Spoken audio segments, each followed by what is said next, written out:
I don't get it. It's kicking. It's kicking a pig. We're kicking a pig, Kerr.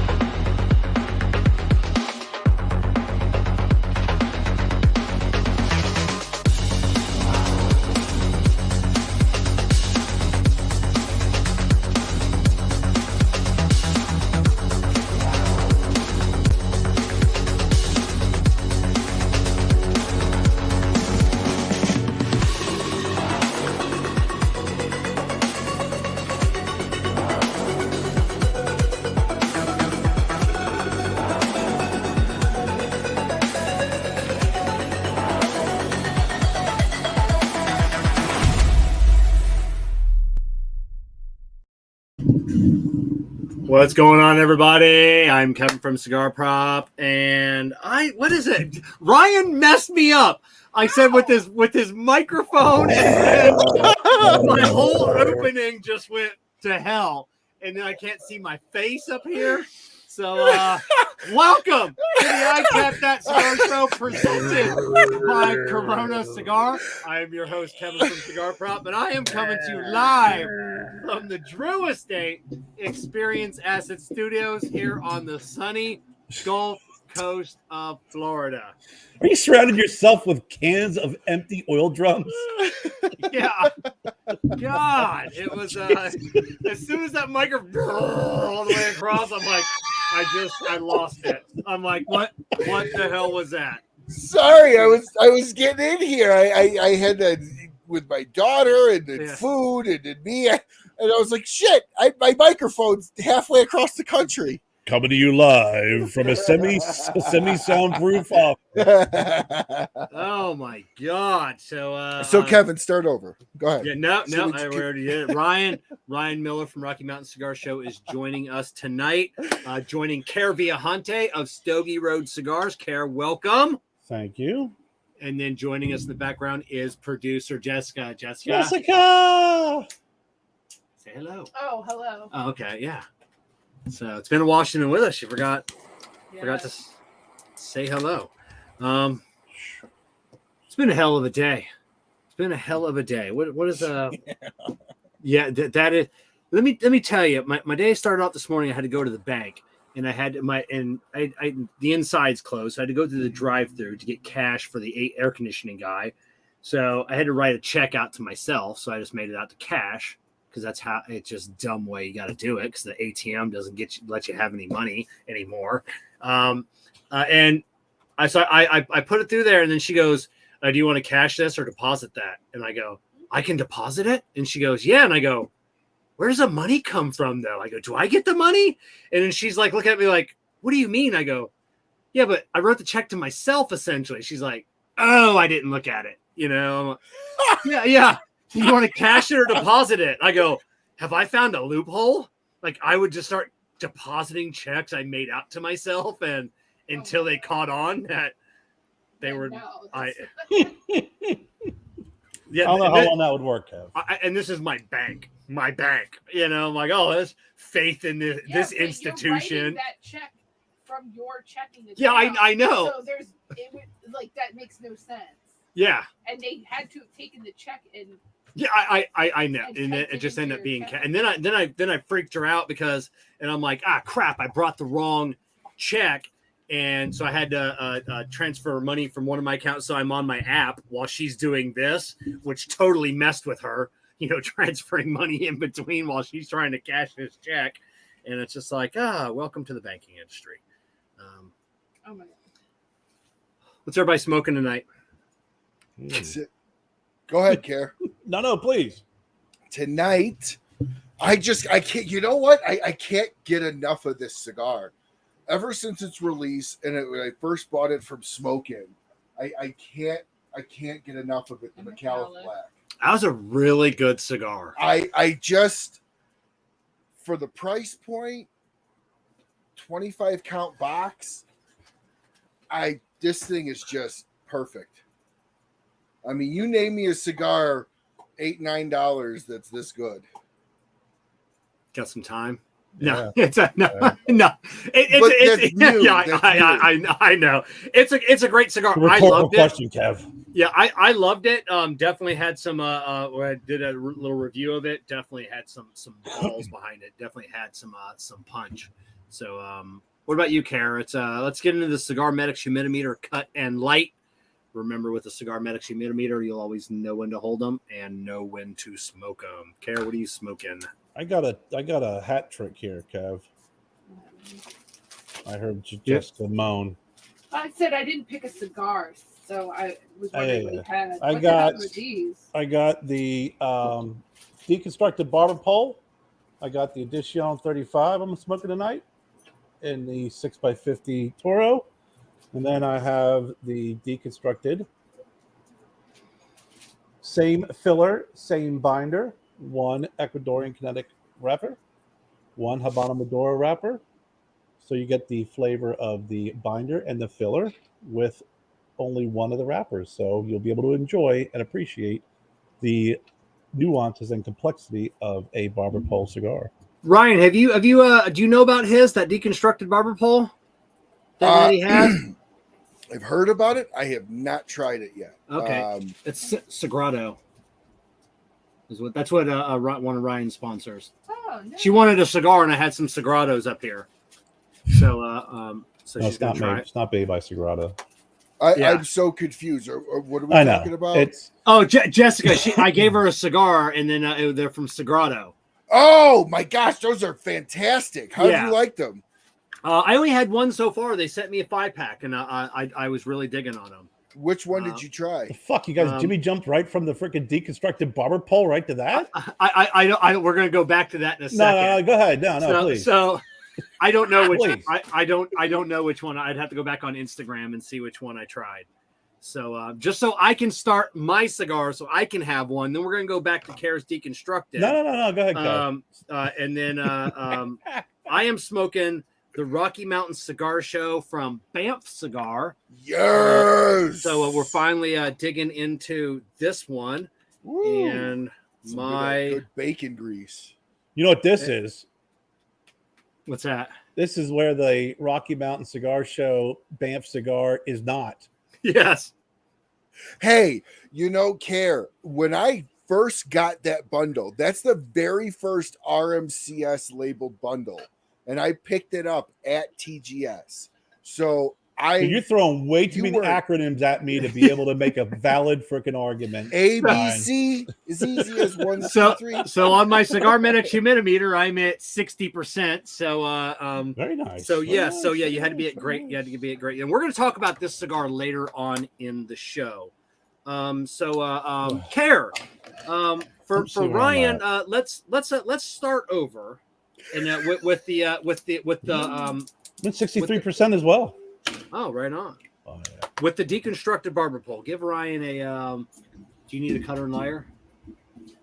No, I'm not gonna smoke. No, I'm good, thanks. So you're not gonna smoke, Jessica? No, I was, and that I have that bad headache, and I just feel like it'll make it worse. Plus, I smoke all the time at work. Sometimes too many. I know. Gosh. I smoke at work all the time. My wallet's too fat.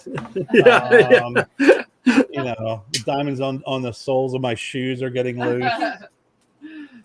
God dang. Deconstructed barber pole.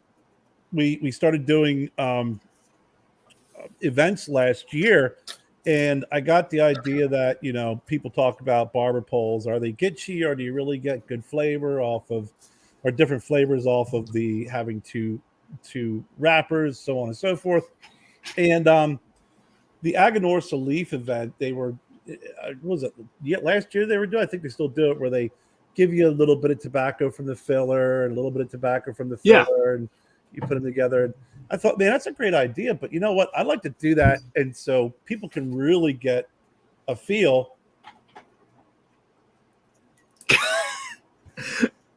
That's what you're talking about, by the way. Okay. The Aganorsa stuff. I just wanted to show so people had a reference. Yeah. To what he's talking about. So you smoke the different tobaccos that are in the filler. So then you smoke the cigar and see if you can get the the flavor of it. Yada yada yada. So I thought, you know what? What if I made a cigar with the same filler and binder as one of my barber poles, but since this has an Ecuadorian Connecticut and a Habano Maduro wrapper, wrap one of the cigars in the Habano Maduro and the other one in the Connecticut. So you could taste what that cigar would, the filler and biter would taste like with only one of the wrappers. But you get a full cigar. You just don't get the little, what do they call those? The Pikachus. Tabaqueros, Tabaquitos, Tabaquitos, yeah. So you actually get two cigars, and you really get the flavor of what these wrappers can do to the flavor of a cigar, and then you can smoke. That's what I loved about it. You people say you can't taste the two wrappers on the barber poles. I'm like, okay, so you smoke the one cigar, smoke the next cigar, then smoke the barber pole that has the two, and you're going to get three different cigars. That's very interesting. That's a unique way to do that. I've had a lot of people during the events, and also our cigar shop here, Boda Cigars. They were selling them over the holidays as deconstructed packs.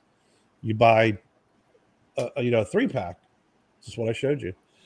And we've had a lot of people, because we do this for all of our blends, and so many folks fell in love and started liking and smoking Candela by doing this,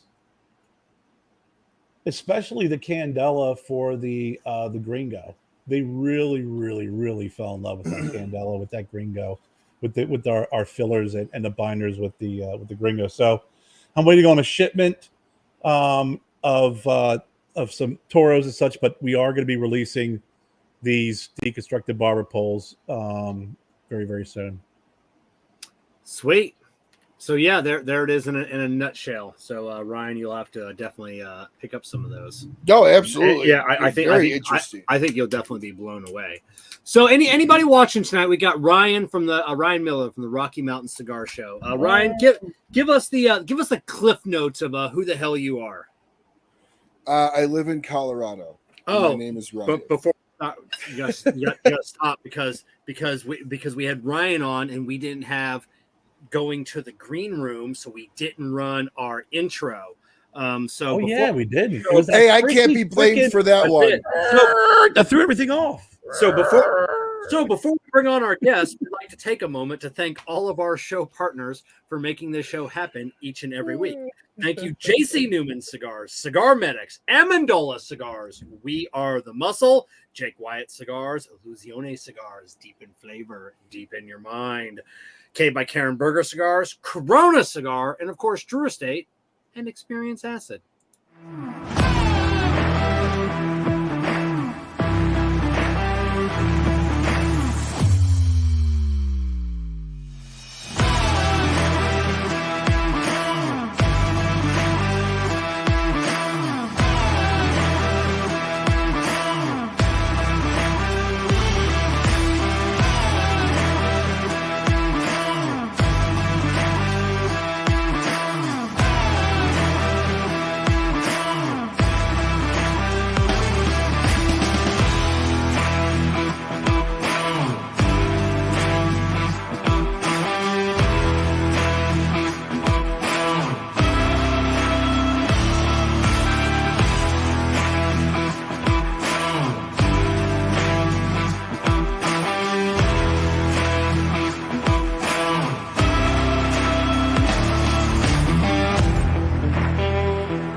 In the Experience Acid Green Room is Ryan Miller of Rocky Mountain Cigar Show, also better known as the guy that did an entire interview with George Rico of Grand Habano Cigars with a booger in his nose. You can't see it. The entire interview, it's just flapping, hanging out there. And, that was no one helped you, did they? God, that was so long ago. So long ago. It might seem like you had one person watching. That was so long ago. Yeah. Wow, that was a very, very long time ago. No, thank you very much, Kevin, for having me on. Kerr, as always. Thank you as well. And my name's Ryan Miller, coming at you from the Smokin' Studios here at the Rocky Mountain Cigar Show. It's my best impression of Kevin. I can't do the way he does it. Nope, but nobody can. Nobody can. No, I started this back during COVID. My show, I was bored, cigar smoker, decided to jump on and have a little bit of fun. Never thought it would remotely take off to really amount to anything. And then lo and behold, here we are, what, 2.5 years later, 3 years later, something like that. I'm still doing it. So it's been a lot of fun. I've along the way, I've had the privilege to meet you, Kevin, and Kerr, and a lot of other people in the industry that I look up to, Jessica as well. And it's just been a lot of fun. It's been a lot of fun, made a lot of really good friends, and rolled it into several different opportunities. So it's been... look at that wall of money behind you. Just $100 bills stapled to the wall. You know, Lincoln's. Yeah. Calm down. Nailing a bunch of quarters up there. Have you ever asked for a money from Steve? Holy cow! Steve Saka? It is tight. No, I'm just kidding. Yeah, it's actually, you know. So, and I had mentioned this when we had Abe on the show recently. Steve's one, you know, he's one of the few guys that we've never taken money from ever. He'll ask, because we do a lot of promotions and a lot of stuff from Dunbarton, but Steve has just become such a good dude, such a good friend over the years. We just, same with Abe. We don't take any money from Abe for advertising Smoke Inn or doing any of the promotions for them. They're good dudes. But if I get that new Dunbarton cutter, that'll be fucking worthwhile, you know. So I'll be hitting up Steve about midweek. So you've interviewed Steve. Who's been your favorite? Who's been your favorite? What's your favorite show? I honestly, man, as far as like viewership wise, no, the one you had most fun doing. Fuck the viewers. I say anytime Ish comes on from Banff, it's always a great time. Bradley Rubin was a fantastic interview. And I have to say, one of my crowning interviews that I did was with Dennis Prager. Yeah, that was a good interview. Now Jessica's giving me that look. Yeah, I appreciate all of our viewers. Like I said, I don't do this for the I'm inquisitive. I do these shows, and I've said that before. Like I said, I always ask the questions that I personally want to know, or if someone of the viewers, you know, they have questions as well. I love our viewers. You know, they are the best out there. You just say dumb shit. Yeah. You say dumb shit, and I'm with everyone when they say, "What the fuck, Kevin?" Now, when I said that, I meant because he was about to go in, as in like the most viewed videos. I didn't. I don't care about like which videos get the most views, because some of my favorite ones have some of the least favorite. I'm trying to backtrack. No need, Kevin. Your viewers know you, and they realize you love them. And by saying "fuck the viewers," you were just saying "fuck the numbers." Fuck the numbers. I'm more worried about who is your favorite person, because the viewers are always the reason why we do what we do. Well, but each and one of us have like a favorite like episode or show that we've done. What is your favorite been, Jess? Mine so far has been with Nick Melillo. Oh, yeah. Oh my God! I could have sat there for another like 2 hours and just listened to him talk about stuff. Oh, that one that I did a few weeks ago, that was definitely up there. Nick and I felt we're in a groove, and we had a really, really great discussion. Yeah. What about you, Kerr? What's been it's a tough one, man. It is. A lot of really, really, really, really good interviews. That is true too.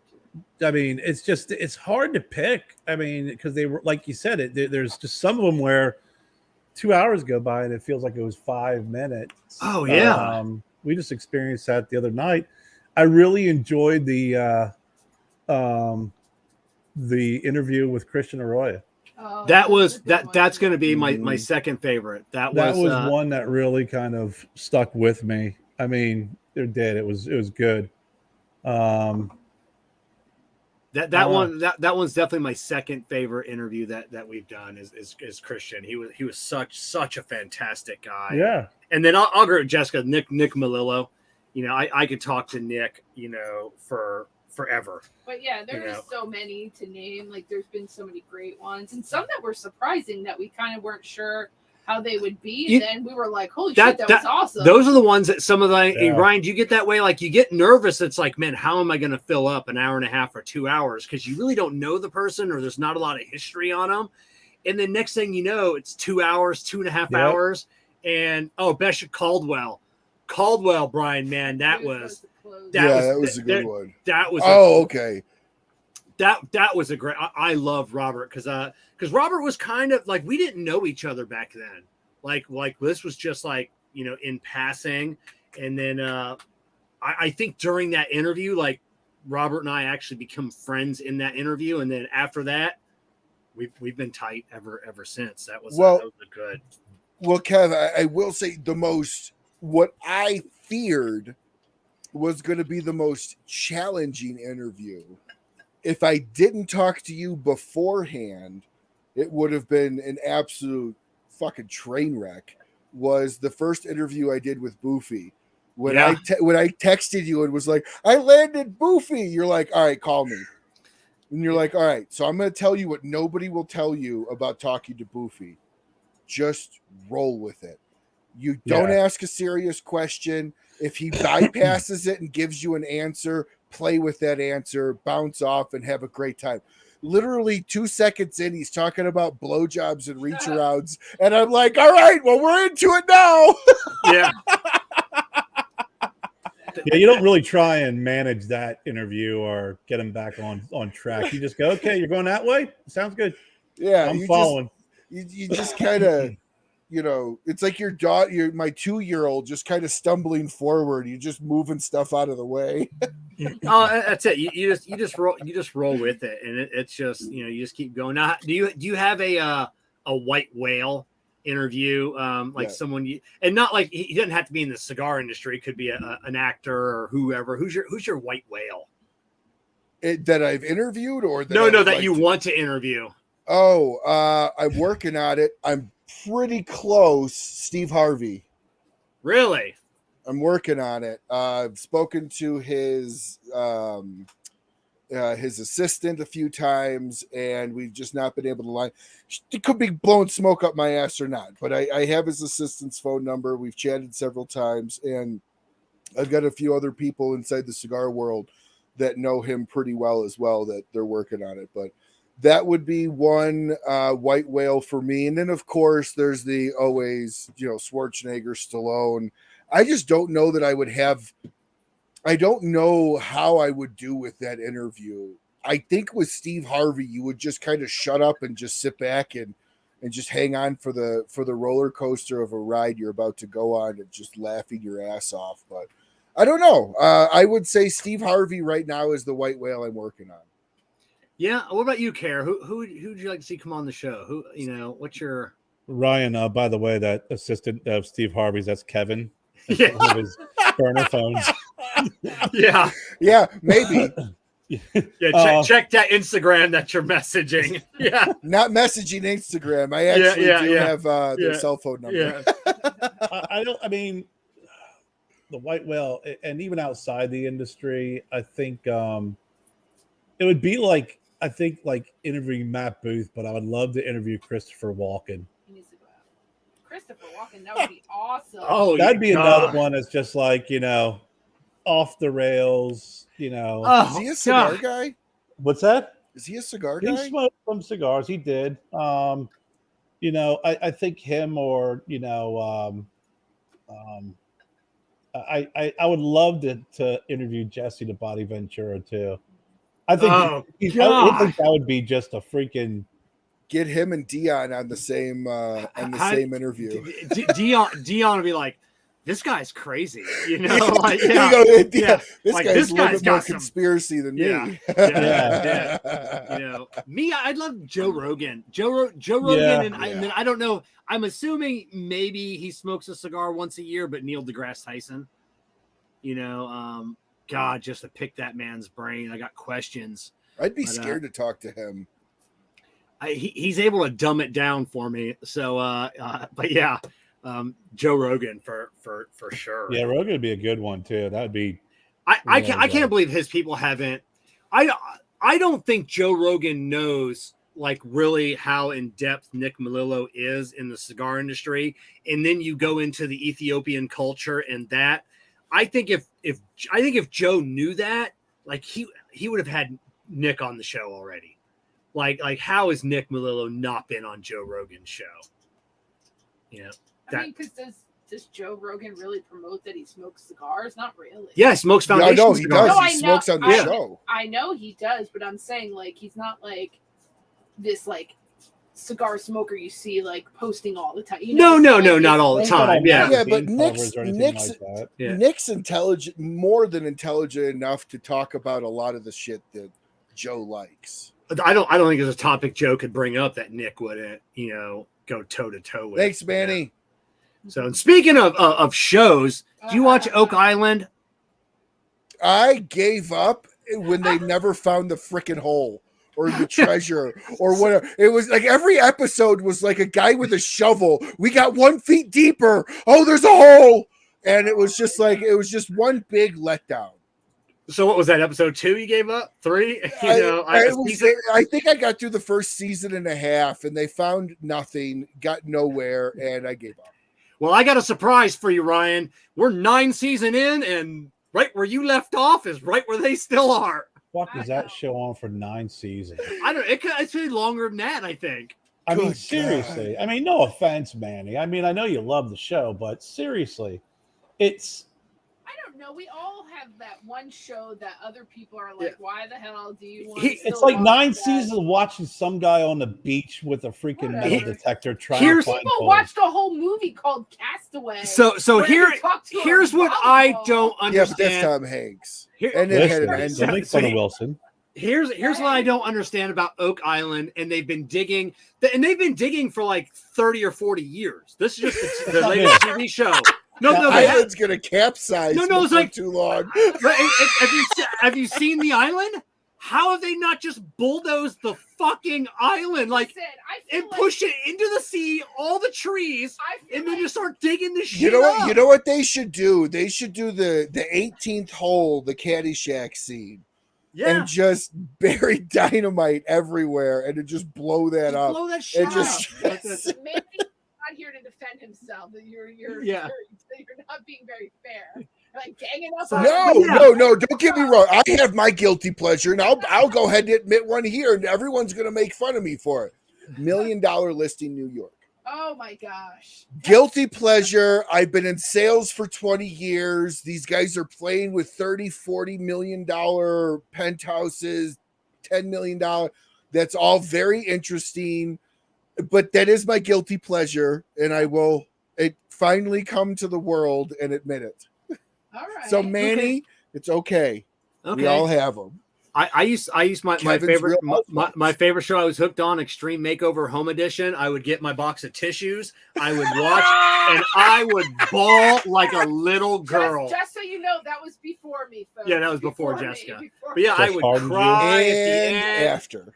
I'd be like ugly crying too. Yeah, you cry at the end of that? Every one of them. Every episode I was in tears. There's times where we'll be watching TV and it's not even like that's sad, and I'll look over and I can tell you he's like trying not to show me. He's got tears in his eyes. I'm like, you're fucking crying. Okay, like a Dumb and Dumber crying at the commercials. Them Publix commercials during Thanksgiving, those things will get you choked up. Like if you don't cry at a Publix commercial during Thanksgiving. I must be So me too. Have you all seen A Walk to Remember? No, I think I don't remember it. Old Mandy Moore movie.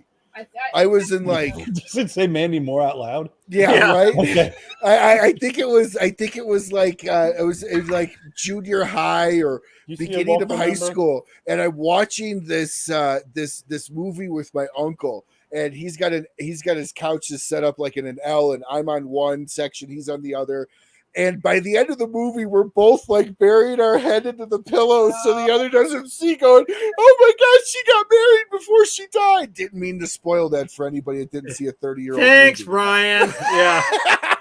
I need to see it now. Karen, Yeah. what is like your guilty pleasure for TV? He's gonna say Rambo. cried at the end. My guilty pleasure for TV. What is my guilty pleasure for TV, Jen? Well, no, guilty pleasure that I watch a lot of alien shit. Okay. Yeah. Oh yeah. Ancient Aliens. Yeah, I watch all that crazy nonsense. No, and but stuff, that's education. We're talking like just like stupid, like guilty shit that you didn't necessarily bring up in a water cooler. You know That's what? something you could bring up in a water cooler. besides porn. I mean, I But mean, it's funny that he said it's educational. They're talking about aliens that they don't know if they exist or not. well, they're How is that educating me on that. education? They have no proof of anything. No, that's really that's the one thing, Ryan, that I do like. You know, I watch series and That's movies and shit like that, and if I want to brain fade out, I'll just watch a stupid movie. But the one thing I do get a little bit hooked on is the alien stuff and my tearjerker movie. Yeah, it is. It's Field of Dreams. Yes. That's When a he's rough. having a conversation with his dad, and he says, Yeah. "Dad, you want to go catch?" Every time. Yeah. And for the longest time, when it was on TV, it would cut to a commercial at that moment, and it would I feel like somebody jerked the emotion out of me and threw it away, and then they changed it where they don't do that anymore. But that's the part that gets me every time. Is that Dad, you want to catch? I cry every single time. Oh, without a doubt. Every time. Same here. So, all right, we're going to pivot a little bit. A topic we're going to talk about: having your significant other smoking cigars. Ryan, your wife started smoking cigars. Kerr, his fiance, started smoking cigars recently. Jennifer's sitting right here in the in the Stogie Road Cigar Lounge, smoking a cigar. So, and then Jessica has been smoking with me for a number of years now. So, and then she had smoked prior to me because she gave me that look. Like That's because you said she's smoking with you, Kevin. Yeah. Oh no, yeah. Kevin would like to take credit for most things, so it's all right. So Ryan, how'd you get Ari into smoking cigars? Yeah, so Ari and I were cigarette smokers for a very, very, very long time, and decided that we were going to quit. And I wanted to go back to cigars, so I went and bought some shitty Black and Milds and smoked one and said, "The hell with this! I'm going to the shop." And I went and I'm like, "I'm just gonna go buy one cigar." Came back with like 6. And tried for several months. And then one day she had a few drinks and she looked at me and she goes, "Let me try it." And I was like, "What? The cigar or the drink?" And she's like, "The cigar." So boom, it was right there. She goes, "I actually really like this." And then we started her out with some of the not Corona, but what are the tiny teeth? Sometimes they call them petite Corona. Sometimes like the sometimes tiny cigarillos. Cigarillos, yes. Yeah. What are you gonna say, Jess? Nothing. I will not say a word. Kevin's got it. What He's on top of it all. what were you gonna Don't say? forget it. She works in a lounge. Coronets. Thank Coronets. you. That's what I was about to say. But Kevin thinks he knows it all, so he was, just gonna keep yelling things until he got it right. I am the John. I am the John. What is that mentalist that just keeps saying things until he gets something right? I'm getting the letter B R B A B A B. What is that guy? John something. I know you're talking about the psychic. The so-called cold reader. Yeah, You had a family member die, a relative, near you. Somebody. Oh my God! So she started out with the coronets, and then kind of started out with the heavier ones, and then she moved into Connecticut's, and then within I don't know a couple weeks, she looks at me and she goes, "This is kind of losing all of its flavor." and then jumped her straight into the Espinosas and all the heavy stuff. And then last week I gave her the hair of the dog, and she looks at it and she goes, "Oh, it's a Connecticut." I'm like, just give it a chance. And she goes, "Wow, this is really good." I said, "It's not too strong." She goes, "No." And I'm like, "I don't think there's anything you can't smoke then."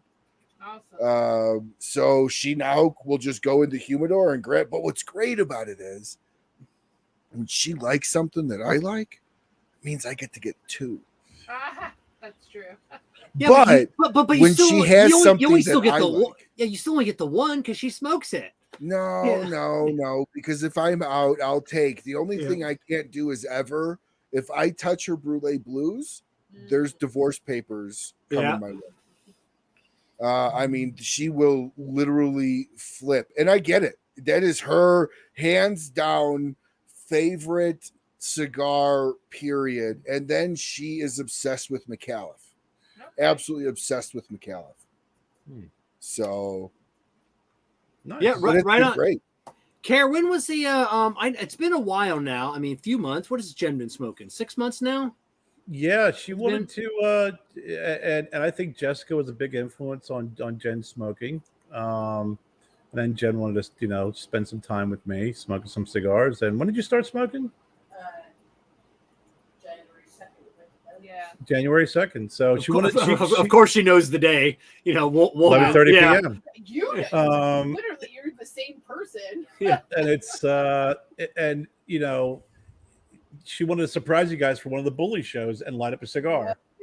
Loved it. Yeah, I want to surprise Jessica. See, Jessica, I'm giving you some love here with the influence. Yeah, no, I love it. Thank you so much. And then Jen's been she's been pushing January 2nd, 11:30 p.m. Yeah. But Jen has been smoking some heavy cigars as well. She jumped right to wanting the heavy stuff. She'd sit there and smoke and be like, I don't taste anything in this. I'm like, this is really flavorful. Well, now she does some of she likes the Deadwood series, loves the Deadwood series, but just went right from that to kind of like Jessica's palate, where it's like, I like this. It's really flavorful. Yeah. I'm not getting a lot of pepper on it. I'm going. Yeah. But Jen's huge coffee drinker. Yeah, we both are. Yeah. Now, does Jen retrohale? My wife does not retrohale. No. Yeah, you don't retrohale, do you? It's because they're smart. No. But I think that allows somebody to smoke a stronger cigar if you don't retrohale, because you're not getting all of the bluntness of that cigar. I don't know. Well, yeah, you're getting all the flavor of the cigar, but you're not getting you're not getting the burning through your nose, which nobody needs. First off, but I love that. I retro all the time. Yeah. What are you talking about? Yeah, you're just weak. Kevin. Yeah, so I do little retros. I've tried. I see the big retros and stuff, and I'm like, you know what? I'm like Kevin. That'll burn my eye sockets out and my nose hairs. Yeah, but did you ever notice what they're retroing when they do those big, huge retros? They're not retroing some major powerhouse pepper sticks though. It's all for I'm just saying in general though. Whatever I smoke, I will retro a little bit, but I do it and I kind of dabble with it so I do get more flavors. But once I get the flavors, I'm like, oh, okay, and I'll keep doing it every little bit at a time. But once I go into a full retro, I just might as well just stick my head in a freaking oven. Yeah. This is where maybe it's a little different for me as a past cigarette smoker. Yeah. I don't get that sock to the nose that a lot of people say they get. Yeah, I mean, I can understand that when you smoke for so long. Yeah. I mean, you've definitely desensitized, your naval cavity, so, but that does make sense. But, and I'm seeing that with women getting into the cigar industry now I haven't been in the cigar industry that long, 7 years, really 6-7 years, as in dive deep. And back then when I first started, women only, from what I saw on social media, women only smoked acids and flavored cigars. And that's how they got into cigars. And then maybe after a long time, they would graduate to a premium cigar. But now women are just They're right into it. They're smoking what their significant other is smoking, and Yeah, but like you but got. what I want to know is what's the difference between a brand new woman cigar smoker and a brand new male The- cigar the- smoker? Not a goddamn the- motherfucking the- thing. the So only- why do people always say women should start with a No, male they cigar? should. Hey, Kerr, should we let mommy and daddy fight? We Yeah. can go. So the argument could be So the difference between a new male cigar smoker and a woman cigar smoker is a new male cigar smoker will be hanging out with other males smoking traditional premium cigars. And what I have found, women cigar smokers that I have personally interacted with, so I don't just get lambasted, is the significant other of a male who thinks that's what a woman should smoke. That's the difference. Is a man is making that decision. You're a woman. You're weaker. We're going to start you off with something flavored, and then if you behave, then we'll get you into something more previous. Okay, so Kevin, it sounds like you're talking about the male ordering for the female at a restaurant, that type of mentality. Yes. So I did that with my wife. My wife did not want anything to do with a flavored cigar. The only thing I did was start her off with something a little bit milder, medium to mild when she got into the Robusto size. And then the second she looked at me and goes, I can't taste it anymore, or I'm not getting much, bam, I went in and gave her one of the stronger cigars I have in the humidor, and that set her off. So I never tried specifically to curtail my wife down the avenue. For one, you guys both know Ari. There's really no getting Ari to do anything she doesn't want to do. Right. All I can do is go, this is good. This is okay. I think you would like this. I don't think you would like this. And she's actually started when I said, I don't think you will like this. She goes, give me it. And I'm like, okay. And she goes, I love it. I said, all right, at this point in time, don't ask me for a cigar. Just go in the humidor and grab whatever the hell you want. Yeah, so Jessica was smoking a little bit more of the infused because I was really I was smoking a lot more back then. Like I was smoking. Yeah, you're a huge infused. I was smoking, Cuba dozens a week, or the acid line. So that was, I always had the smaller ones, the cornets and everything. So she got in. You know that word now.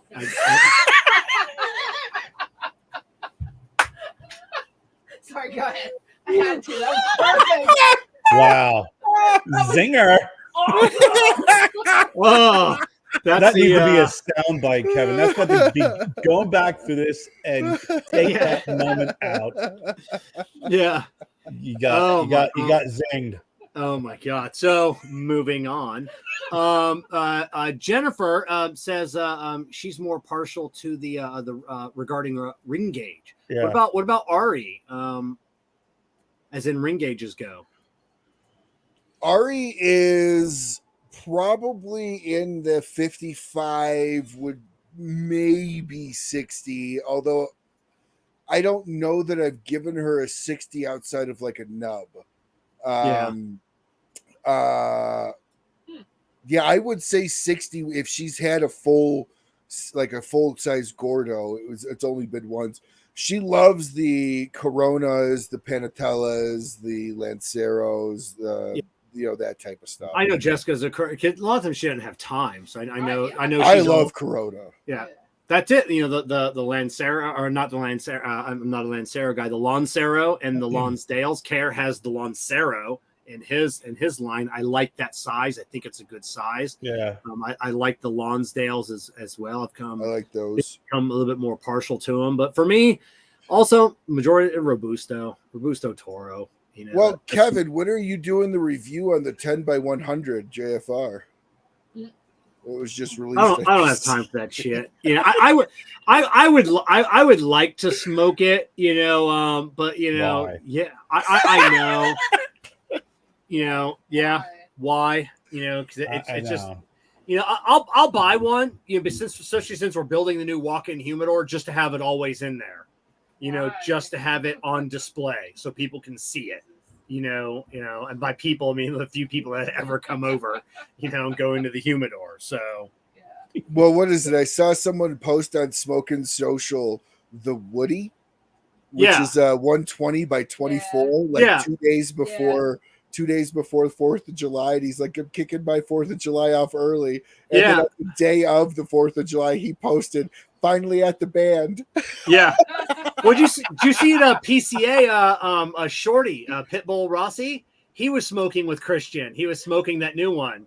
And it was he? I mean, and Shorty's was short, and then so he's got the small hands and he's got this giant cigar, and it looks pretty. If you just it was funny. It was funny because you couldn't tell if Christian wasn't next to him. You'd be like, I don't know how big that cigar is. Is that a Robusto? Yeah. He's a little man. Is it a big cigar? I don't know. I love that photo though. It was cool. They were laughing. It was funny.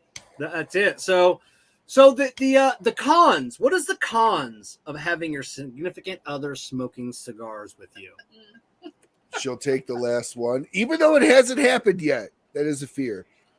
Or she goes and takes one of the section of cigars that like I am saving for whatever reason. I'm saving them. Outside of that, I really don't think there's a con. My wife and I have had some of the best conversations, some of the best experiences with each other, and just overall amazing one-on-one time having a cigar. I don't know what to say differently, but when she started smoking cigars with me, we've had some of the best conversations of our entire 13 years of being together. Like, now, it is amazing. Now one con that does come up when people talk about their significant other smoking is the cost. People are like, oh, you want your wife to smoke? Do you want to double your cigar budget? That's always the big one. But after a while, I know with Jessica, she just buys her own. I've been buying my own. Yeah, she has her own humidor, her own cigars, and I know for a while. I'm lucky. I'm just the luckiest lady on the planet. I have my own humidor. Tammy got himself a girl humidor for you, Jessica. I know. Like, what the fuck is going on here? Coming to you live next week from the couch, Kevin. At that cigar show. Yeah, I got AC in the lounge, baby. I don't have a couch out there yet. But hey, everyone, that's why the lounge is taking so long. Yeah. Jessica's made him build another bedroom addition. Inflatable bed. Honestly, I have said that to him. I'm like, good, get the fuck out so I can have my room back. Yeah. I haven't had my room for 2 years. It's been with all of Kevin's hoarder tendencies. Collector. Imagine your bedroom and you've got, I don't know, 8 desktop humidors, 30 Tupper doors, stand-up cabinets all surrounding your bed. Now, for us three, that's amazing. For the ladies, not so much, Well, I mean, because I want nicer things than that. I mean, there's more to life than just cigars. Sorry, I'm going to say it. There's other things that I want in life that doesn't revolve around cigars. I guess, apparently. But Kerr, he can go out there all he wants. Kerr, what is a con of having your significant other, Jennifer? Jen's within like rock throwing distance from me, Kevin. She's right in front of me. My wife's up a mountain, so it's fine. Rock throwing distance. That's hilarious. What's the con of smoking with your significant other? Yes, you do. She talks too much. I mean, there's just sometimes I just want to have a cup of coffee and a cigar and just enjoy the quiet. And then, Jen gets heavily involved in conversation about the cigar and other things. I'm just like, okay.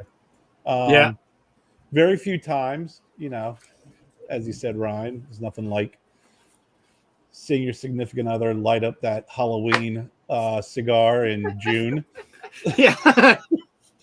Hey, this is a Halloween cigar. Yeah, I'm fucking aware of it. Yeah. Well aware of it.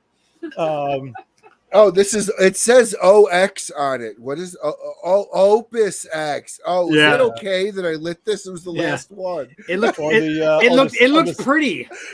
The cigar was it the Knuckle Buster from the other night, Kevin? That we're looking for? The one that the interview? Yeah. Found it. Oh yeah, you found the band? Found the band. Wait, what were you looking For the Shafio, the knuckle buster or the knuckle bloody knuckle or something. Bloody knuckle, yeah. Oh, yeah. this box, this says Dunbarton on it, and it's in its own coffin. Oh, it says unicorn. I love unicorns. Yeah. I wonder if there's sparkly rainbows in there. And it's small, so it probably didn't cost that much.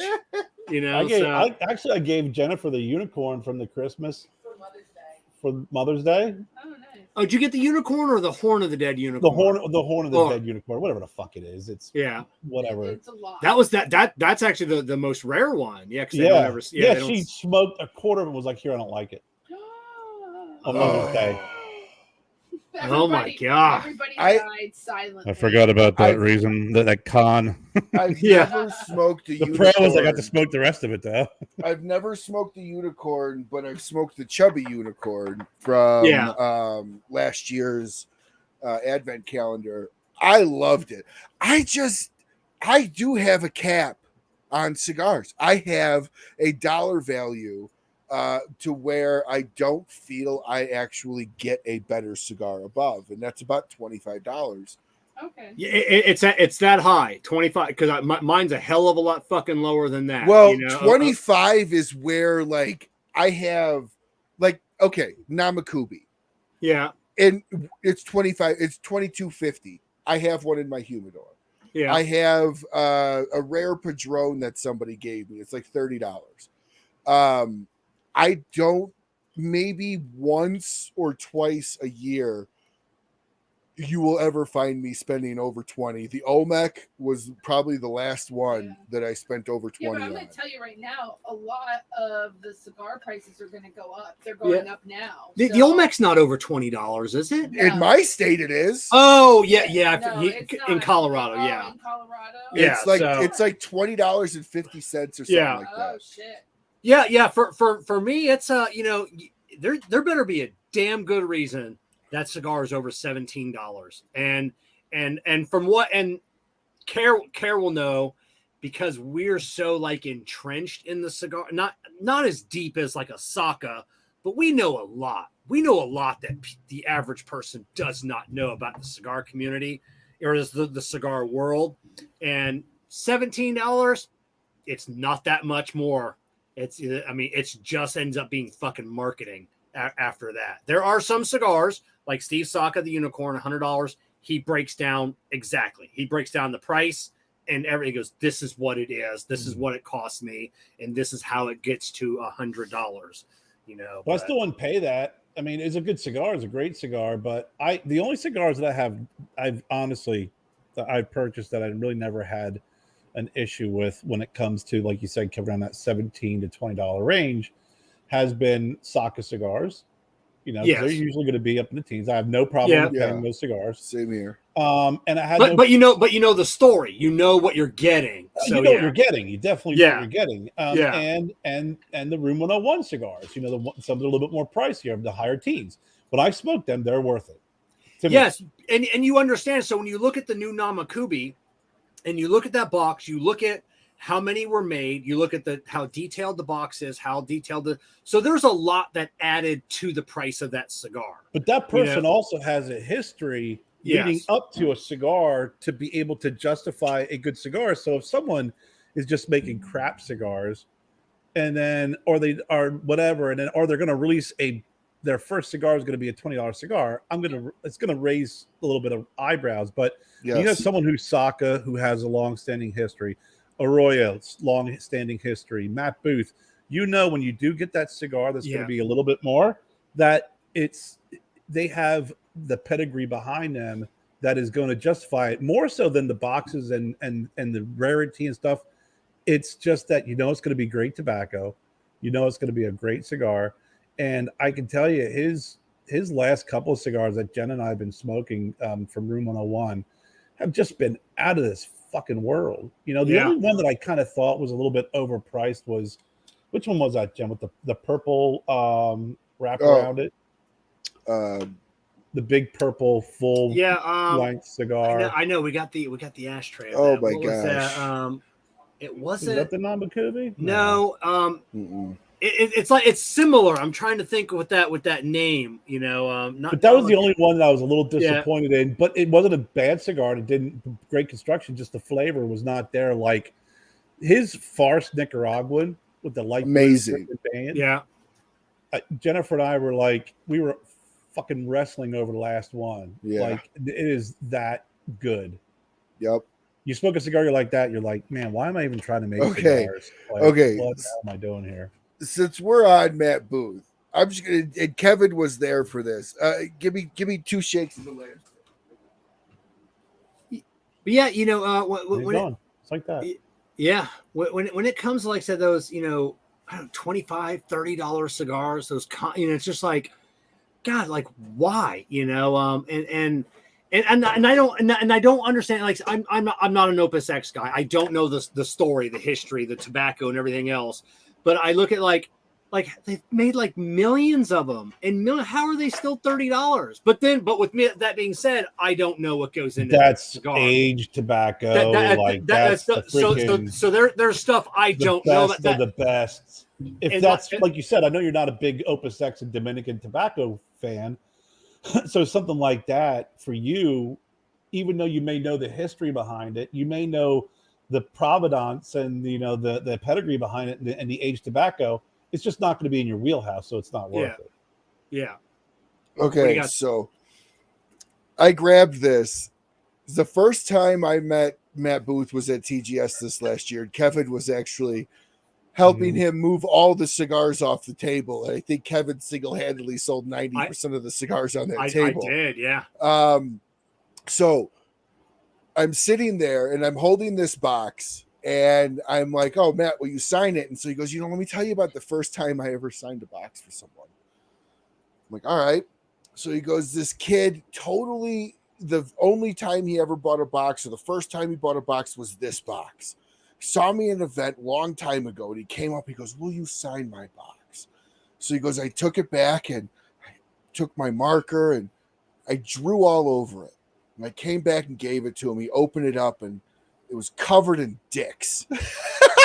He goes, the look on his face for spending whatever he spent on that box for me to draw dicks all over it was priceless. He goes, I think I just destroyed this kid's world for that day.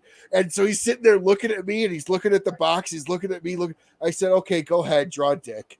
So he goes and he draws a cock and balls with a heart through it. But that's like having a dick drawing from Michelangelo. Oh, no, it's never going anywhere. Yeah. That kid, it may have destroyed his world at that moment, but now it's like, where's that box with the dicks all over it? Yeah, I know. Mom, why'd you throw that out? It's worth a fortune. It's over here, honey. It's holding all of our extra sponges. But when you hear Matt tell it, he goes, I covered that whole box with dicks. So, but it's for me, like I said, I'm not on the regular spending. I mean, I'm not on the regular spending more than $12 to $15. I mean, on a cigar, because I just don't care anymore. Like when I go out, I'm buying the same shit I always smoke anyways. Especially if it's a new cigar. Like some of these boutique cigar companies, man, I don't know what it's been lately. Everybody's coming to PCA, which we'll get about in a minute, TPE, and they're launching their first cigar that we got our first 3 blends. They're $18 a piece, and I'm like, God.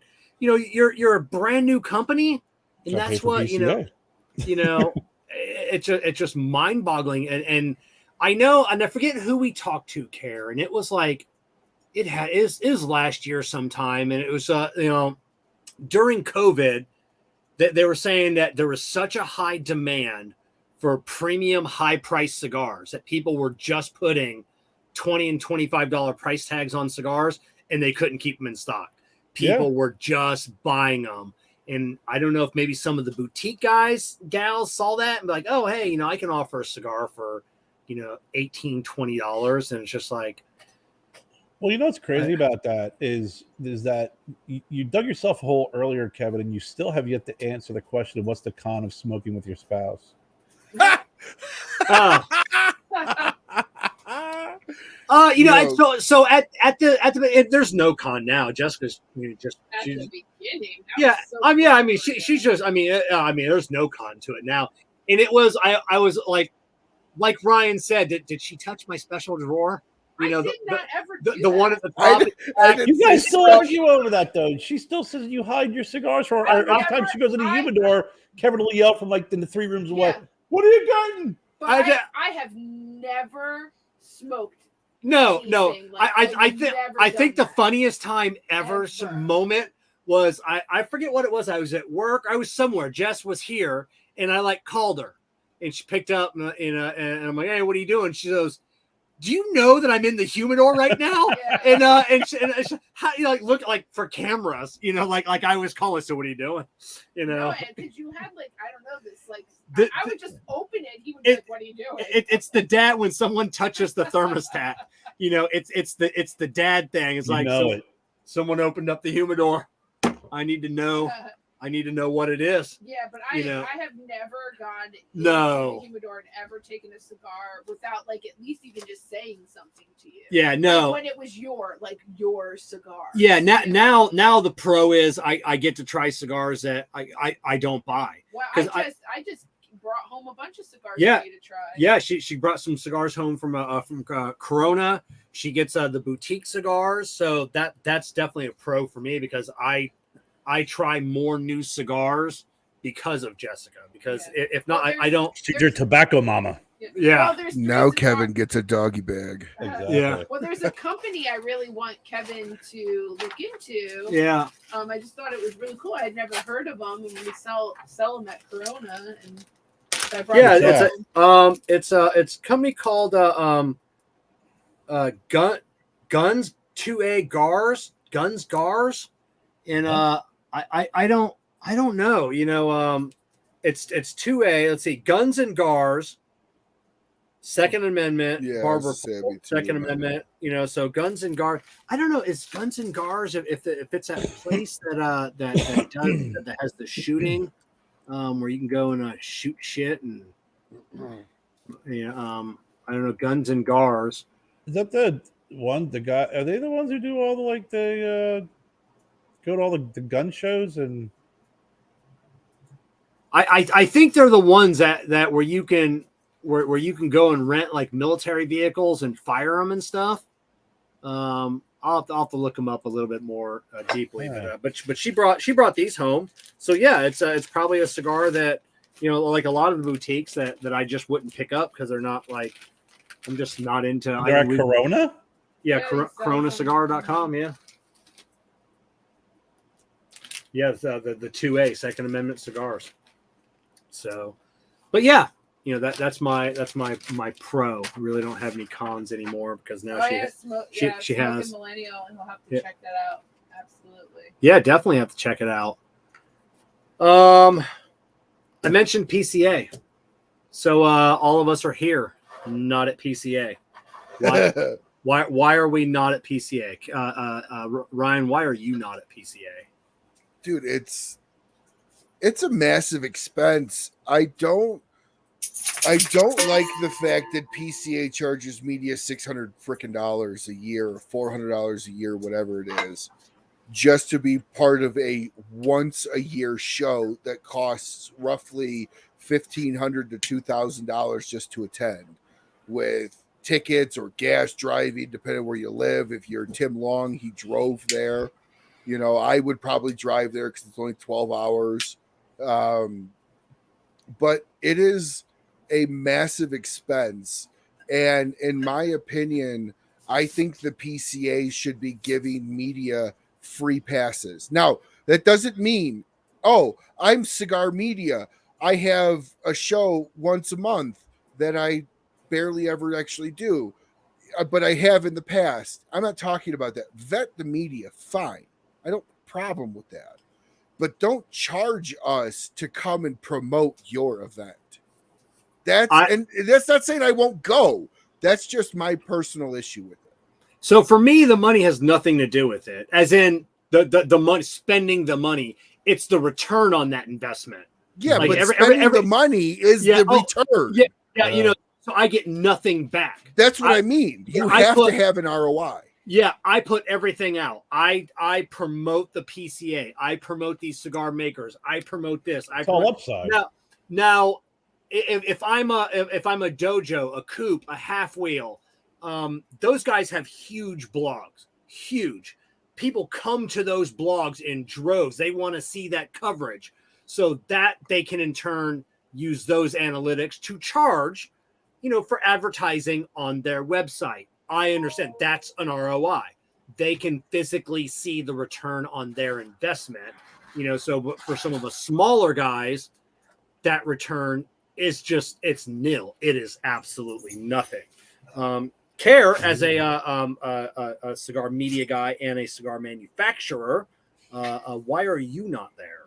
It's the same thing. I mean, there's in order to go as a cigar manufacturer maker, you not only have to be able to have the out-of-pocket expense to go, whatever booth you want to get and so on and so forth, but then you also have to make sure that you have inventory for samples, inventory for orders, free samples, free. Right. Well, then, but I'm saying, if you say, okay, great, I'm going to go to PCA and I'm going to have 5,000 cigars for samples. I'm just arbitrarily throwing numbers out. And I hope to get XYZ. So you got to kind of figure out what my cost is and what I need to sell in order for it to even break even, right? Just to break even and for it to make sense. You have to have that inventory available and ready to go, because, you're not someone who can say, hey, you want to take an order? Yeah, well, we'll get it to you in 6 months. You're boutique, you're small, you want to get it out immediately and get, people to start, selling that cigar a couple weeks after they get back from the PCA.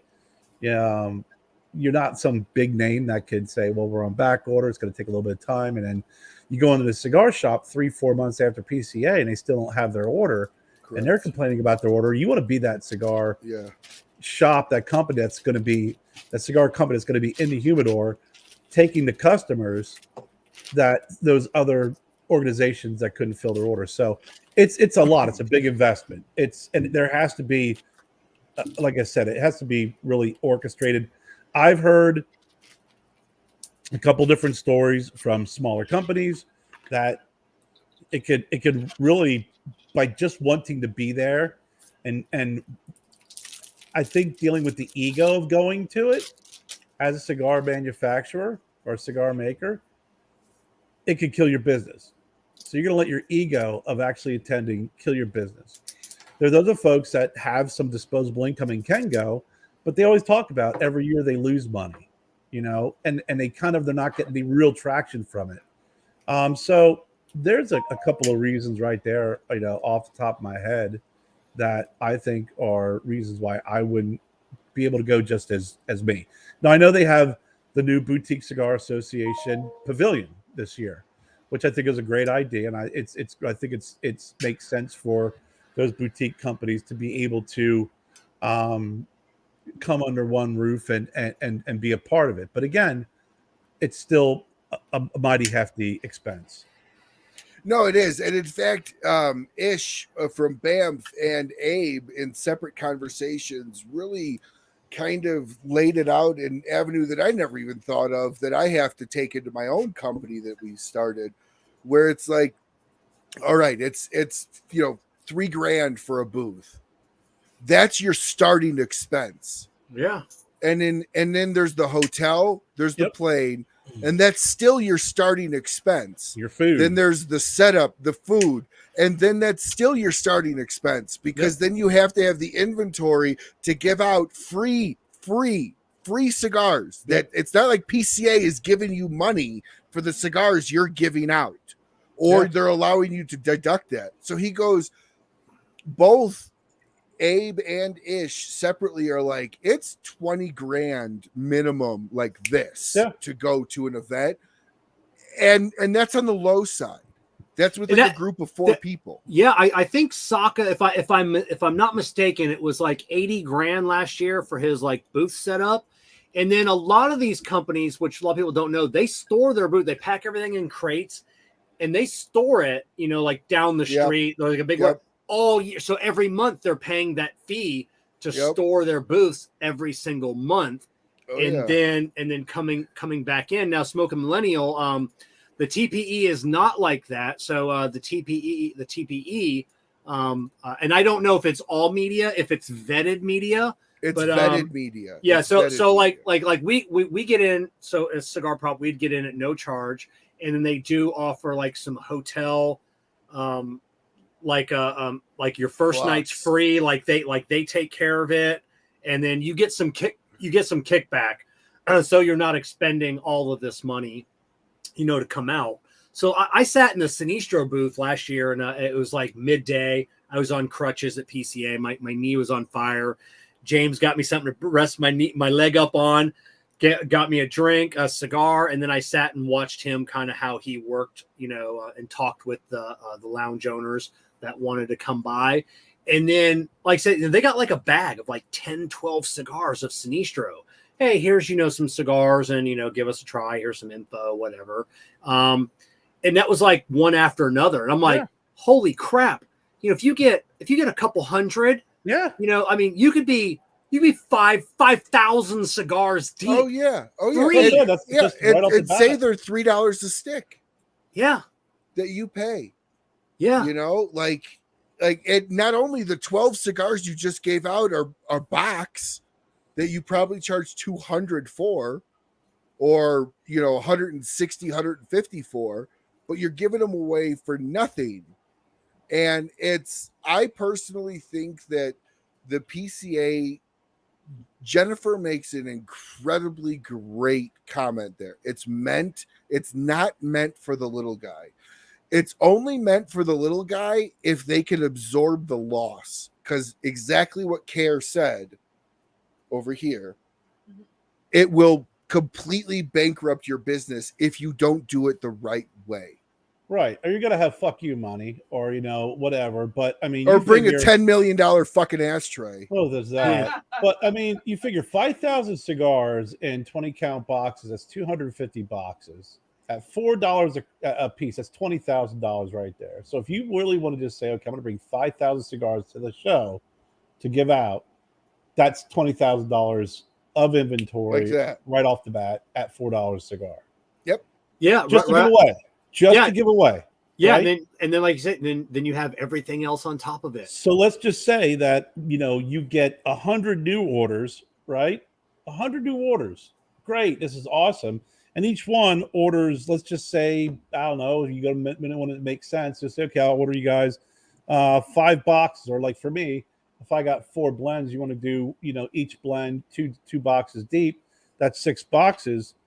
That's 600 boxes of cigars. Right there is having a 12. Then you need 12,000 cigars on top of the 5,000 that you're bringing in for free to fill the orders, and that's just the new orders that you're filling. If you fill any, and that's $48,000 worth of cigars just to be able to have on standing inventory to fill those, not including your current purchasers, your current clients. So right there you need about $68,000 worth of cigars if you plan on giving away 5,000 cigars and then maybe hopefully getting 100 orders. Again, 100 orders is aggressive, but it's at least you got to start somewhere and then scale it. Yeah, and then would you have broken even on the show with those 100 orders? You're still in the hole. Well, that's where, okay, so you're like, okay, well, if I'm at this amount, what do I got to sell to break even? And you're like, well, what does break even look like? Because when they order something from me, I still have an overhead. It's still going to cost. Yeah. Well, let's look at it differently too, though, because just because you got the initial order, and Kerr, you can attest to this. It's not the initial order that makes you any money. It's the reorders. Yeah. So if you got just that initial order and all they did was cost you $60,000 to get 100 initial orders with very little, say 20% reorders, the ROI on that just doesn't make sense. You know, and by the now time you got to hit the road, and then you got to start meeting up with these shops and these folks in order to, that's the other thing too. Yes, you just grew your territory. But then it comes back around. So maybe your cigars take off, and then maybe by the time the next PCA comes around, maybe they're in the third, reorder. So now you're starting to see a little bit of profit, and then bam, you got to start over again. The profit that you see, all you're doing is just getting more cigars made. Yeah. Yes. You're 100% right, Gray Wolf. It's about 4 to 5 orders. Yeah. So when I sold cell phones and when I sold DirecTV, long ass time ago, DirecTV makes like 2 months of profit off of a 12-month agreement. That's it. 2 months of profit off a 12-month agreement because they give you the equipment for free. That's essentially the way to look at what the PCA is. You're upfronting a huge expense with hopes that somebody will stick with you long enough for you to make that money back. Yeah, and it is a big gamble. Yeah, back when I was with Walmart, looking at like earnings and things like that with the corporate level guys, talking about Sam's Club. They don't make any money on food. They only make money on member. This was 15 years ago. It could be different now. Memberships, that was the profit. That was the profit of Sam's Club. Everything else ran the business. So it was just the memberships. Got the lights on. That's where the profit came from, was just the memberships. Old school. Back when I was working at Circuit City. Yeah. That's it. Back when Ryan was selling his flip phones, DirecTV. Does that come with TiVo? That's it. But I love TiVo. TiVo is and it's still to this day the best DVR out there. But we're talking about smaller companies, and that's the thing is, like Ryan says, you just expanded your footprint. Now you either have to get brokers or yourself out there making those calls, and that's one of the reasons why I still am in a couple of different states, and shops and stuff, because I'm close with those folks. But my footprint is local. I want to be able to get in a car and drive to the cigar shop and do an event, visit, hang out, do whatever. We were just at a new cigar shop. When was that, Jennifer? This weekend, right? Yeah, a new cigar shop that's opening up downtown Greenville. Super great guy. Probably going to be open up in about a month. Gave him some samples. They're really making their headway, and he started talking to me about what cigar shops we're in, and started talking about. I was like, listen, I can't get in a plane and fly out to Washington or Illinois or whatever. I want to be able to stay local. I'd rather be a brand that's in our local shops, and let's say a big fish in a little pond. I just want to be a fish in this local pond, and then just allow any type of growth to happen naturally. And then as that growth happens naturally, then you can take on brokers or sales folks. I mean, Kevin, it too. I've been approached by a lot of people. A lot of folks are, hey, can I sell your cigars? Hey, can I be an ambassador? Whatever new term is being used right now. And it's like, yeah, but it lasts about as far as you can spit, because, absolutely. It's like, who else can I be a new broker for? Who else can I be a new ambassador for? Because then they're like, well, send me some cigars, send me some cigars, send me some cigars. And you're like, well, you just got a whole bunch of free cigars, but you really didn't do anything. Absolutely. And in talking with a lot of other people in the industry, every single area has an expense. And usually a territory has to return 5x what they pay the full-time sales associate to sell in that location, because there's insurance for that employee. What most people don't understand about running your own business is, you hire somebody at $15 an hour, but in reality, you're paying around $30, $35 an hour. Yeah. And that's what nobody actually understands about business. They see their paycheck. They don't see the taxes coming out. They don't see what the taxes the business owner is doing. So when you expand your territory, you either have to go or you have to hire somebody. And in order for you to hire somebody, most territories require roughly around $250,000 to $500,000 a year in business. And that's where you get, like, brokers make sense, because especially the good ones. right? Because they work off of the percentages and profits and they're incentivized to sell more, et cetera, et cetera. But then you're also kind of needing to deal with a portfolio of cigars, of other products, and yours just may get shifted to the bottom if they're carrying a bunch of other, well-known brands. So that's where, that would be the benefit of going to a PCA and growing it, is meeting with some folks to be able to introduce your product into their portfolio. But that's where folks like me, when you do have friends or people want to be brand ambassadors in markets, you're like, listen, I'd love to have somebody in a market and get me in a couple cigar shops and I'll give you cigars. But when you go in and you're like, hey, yeah, I met with the owner, here's their name and number, and I gave him some of your cigars, I could have my dad do that. I could have, saying it's like there has to be a little bit more of an oomph to it, and that's where you don't get that with that type of business model, if it is a business model. Exactly. People just don't see what it takes to run a business. They don't. It's crazy. And let's go on the PCA. We touched briefly on what it costs to go out there, and then for a manufacturer, and then we talked about on the media. So this year, I was just talking to Jessica at dinner about this. I don't think I've ever seen as many consumers that have weaseled their way into the show this year, and brand ambassadors, media people that aren't getting their own badges. It's been irritating to see that this year is all the media guys that don't have their own badge. Now there are some media guys, Cigar Show Tim Long, he's a media guy, but he's also a brand ambassador, and he works diligently. What is the cigar, Ryan? Founders. He does, and then he actually last year when I was there, he was working the booth. He was helping them out. So I understand that is a he gets to go on with a founder's badge, completely acceptable. If you're a brand ambassador for Founders, Drew Estate, whatever, yeah, you get that's your essential job. But there are some media people out there, big media people out there that are going under manufacturers' badges. Well, you caught some shit. I don't have a problem with that. You caught some shit from doing that, Kevin. I caught some shit last year for almost doing it, but I'm glad that I ended up getting my own badge, said media, said my name on it. People knew who I was when I went up and started, talking to people. Oh, you're media. And then not like, so I have a badge that says whatever on it from whatever manufacturer. Hey, can I get like an interview with you? And then, you're looking at their badge like, well, wait, what? You're from this, you're from my competitor. Why would I do an interview with you? Doesn't that delegitimize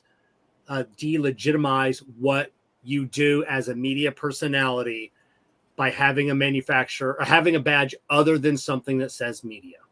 No. And here's why. I feel if McAuliffe wanted to sponsor me for the event, now, do I think my badge should say McAuliffe Cigars on it? Maybe something different. Maybe, media sponsored by McAuliffe Cigars. I don't have a problem with the manufacturer giving out a badge that they pay for somebody to use it however they want. Now, if there's rules and regulations, which I know there is, around that, manufacturers can get dinged or kicked out or banished or whatever. I've heard stories. I think that is wrong because that is the PCA trying to milk every dollar out of the people promoting the PCA. Now, if you don't have a brand willing to give you a badge, fine, buy your own badge. But if I have a brand saying, hey, I'll pay your expenses to go, you're going to do media and it's going to all be tagged powered by McAuliffe Cigars or powered by Big Sky or powered by Dunbarton Tobacco Trust, and they pay for, I think that's completely fine. I do believe that there should be a differentiation on the badge that says media paid for or sponsored by McAuliffe Cigars. I like that. I like where you went with that one. That would be, where you still have a media badge, you still have media credentials, and then you paid for by someone else. But I think that's fair. I think that's fair, but what would be fair is, so when this year PCA, like it was the end of the year or the beginning of the year, they start sending out the emails, hey, renew, it's time to renew. And I don't know who from PCA, sends those out, but I had replied, I go, I'm having a hard time justifying $400. Like what do I get? And they came back with all of this stuff. Oh, you get this. I'm like, no, I'm media. I don't get any of that. I don't get those perks. I don't need those as media. What do I get as a media personality attending your event for 4 days, 1 day to 5 days, whatever. Giving you money. What do I'm giving you, and I know it goes to fight a good cause, but at the end of the day, I'm promoting your event. I'm promoting all of these manufacturers. There should be, maybe an X number of media passes given out for free each year. The manufacturers chip in and pay for that badge. Okay, we're going to give 100 media or 50 media badges, and then you got to apply for those. And then the legitimate media, maybe they get one of those free badges. I agree. I don't think there's anything like Rocky Mountain Cigar Fest doesn't charge for media. They interview you. You have to produce specs. You have to produce that you are media. But attending, you get everything that a paid ticket gets. Now, walking around PCA, Kevin, I've never been there. Do you just get handed random cigars as media? You're not supposed to. You're not supposed to get the cigars, and you're not supposed to take them, or you're not supposed to ask for them. Why? What is the idea behind that? That's just a rule. Part of the perks, though. I mean, especially if you're going to media and you're going to be doing interviews with folks, and you're going to be smoking their cigars or interviewing someone who has a cigar brand, and it would make sense, especially if it's legitimate, right? And I think that's where you're coming from now. Is this legitimate, or is this just being a free badge given hand to someone, or whatever the case may be? But at the end of the day, if it's legitimate, then you should be able to partake in all of that the event has to offer. I agree. Because you are also participating, but you're also giving back with that media coverage. And let's be very honest, cigar media is a rare media. We are it for the cigar world. They don't get magazines like they used to. Yes, Cigar Aficionado, Cigar Snob. Okay, fine. But they don't get full covers. We all remember as kids. I'm almost 40. Kevin, you're a little older than me, and Kerr, you're a little older than me as well. We all remember when tobacco used to actually advertise. Yeah. We are it. Cigar media and what we do is it. If Dojo, Aficionado, Snob go away, it is going to be a massive hit to the cigar side of sales and everything else. So in my opinion, the media is the driving engine of the cigar world's growth. Jennifer, like who, Kevin? But I was the other thing along with that, which is true, is when you're talking about this type of media, right? It's just not the recordings. It's just not the editing. It's just not the playing it. It's also dealing with all the nonsense of the different platforms.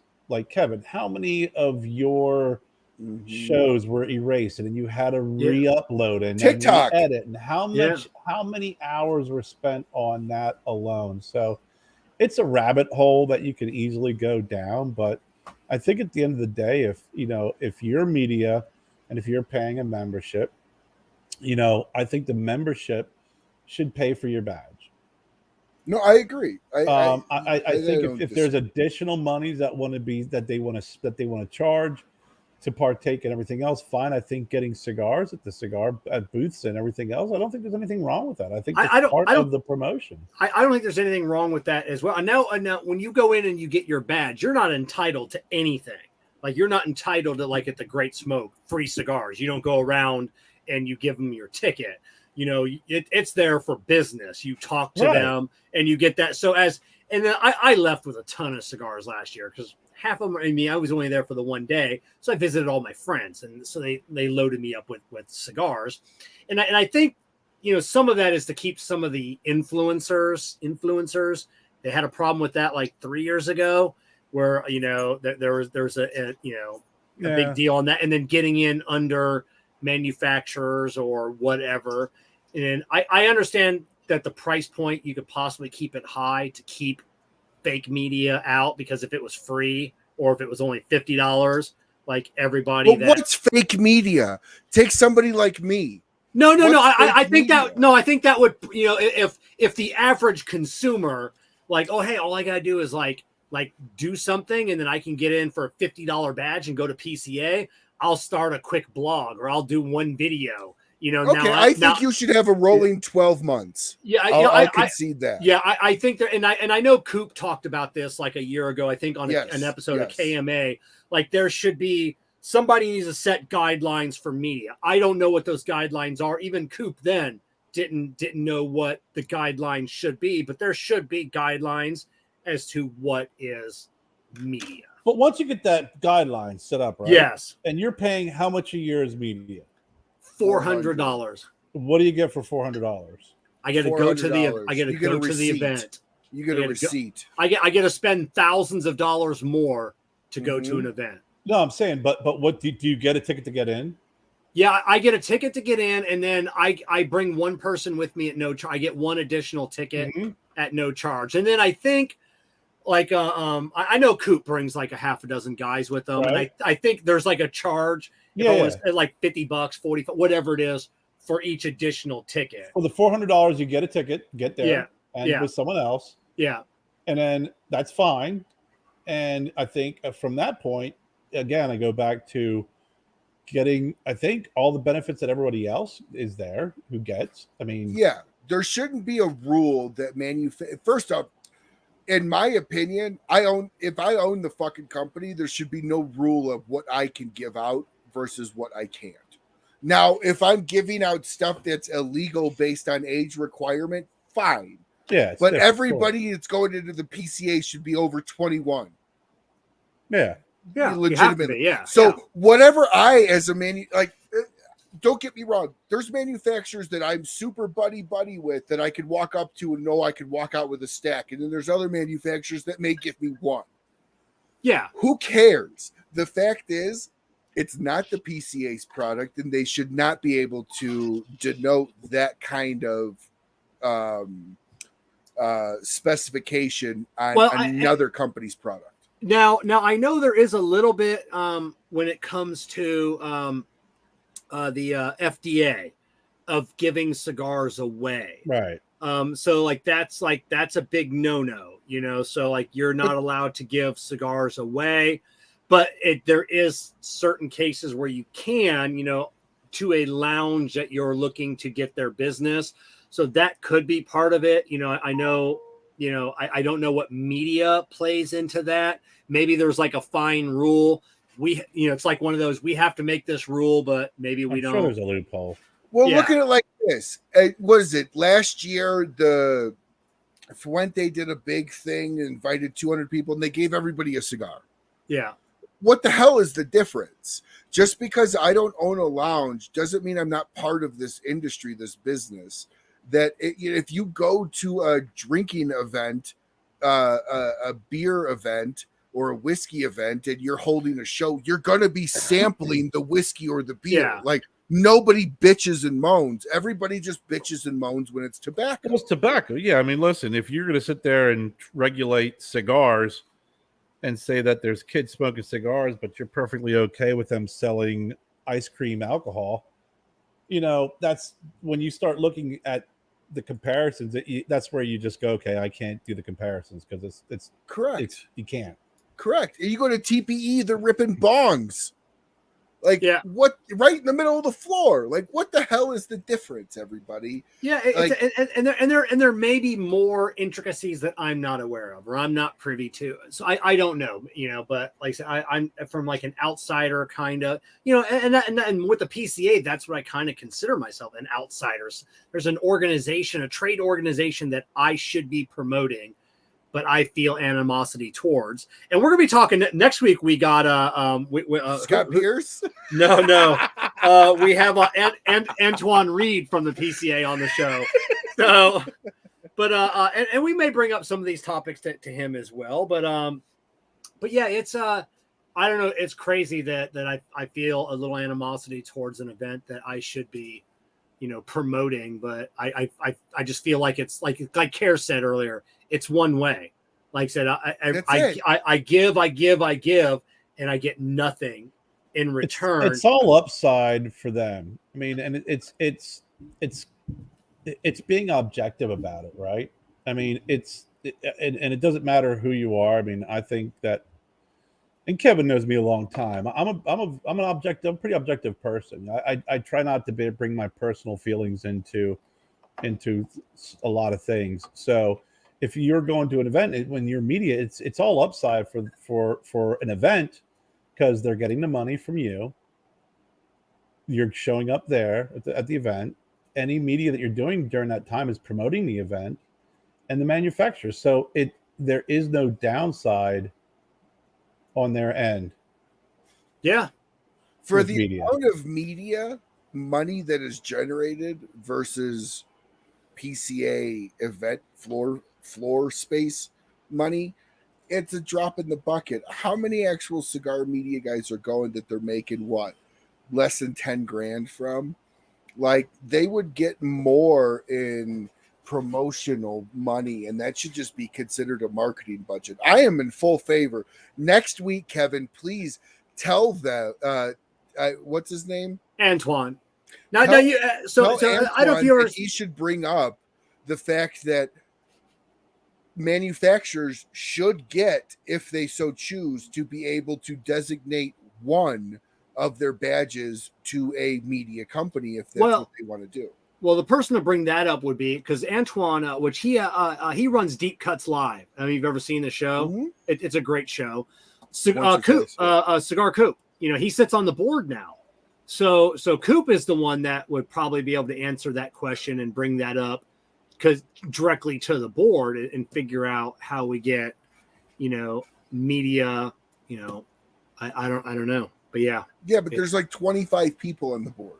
I know, but at least we got a media guy on the. That's true. I'll take Coop over. Yeah, same here. So have you guys been following all the coverage? What do you guys? Is there anything new that you're excited to see, feel, touch, smoke? Honestly, my wife's been gone for the last few days. It's been daddy-daughter weekend. I have not had time to sit through. Come Wednesday when I'm back at work, I'll have it on in the background. But when I go back to work, that's when I'll slack off and watch all the coverage. Well, I the way my mind works, I have really bad ADD. I have to have something going on in the background all the time, whether it be a show, talk show, whatever. Is usually going. Honestly, I catch your show most of the time the next day while I'm at work, and I even do the same for like KMA and stuff, because it's just easier and be like, oh yeah, hey Ari, I'm gonna sit back for 2 hours and watch a show when we could be hanging out. It just doesn't fly very well. Yeah. So I'm Kerr. Anything you're excited about? No. I'm excited about the new Asylum 13 Cool Brew. I saw that. I know these are rebranded because they did the whole line for Deadwood, or the new owners of Deadwood, and then they got sued, so they had to change the boxes and the names. But I'm excited for those. The new which they talked about the other day, the Lego El Reloj Factory, JC Newman Lego.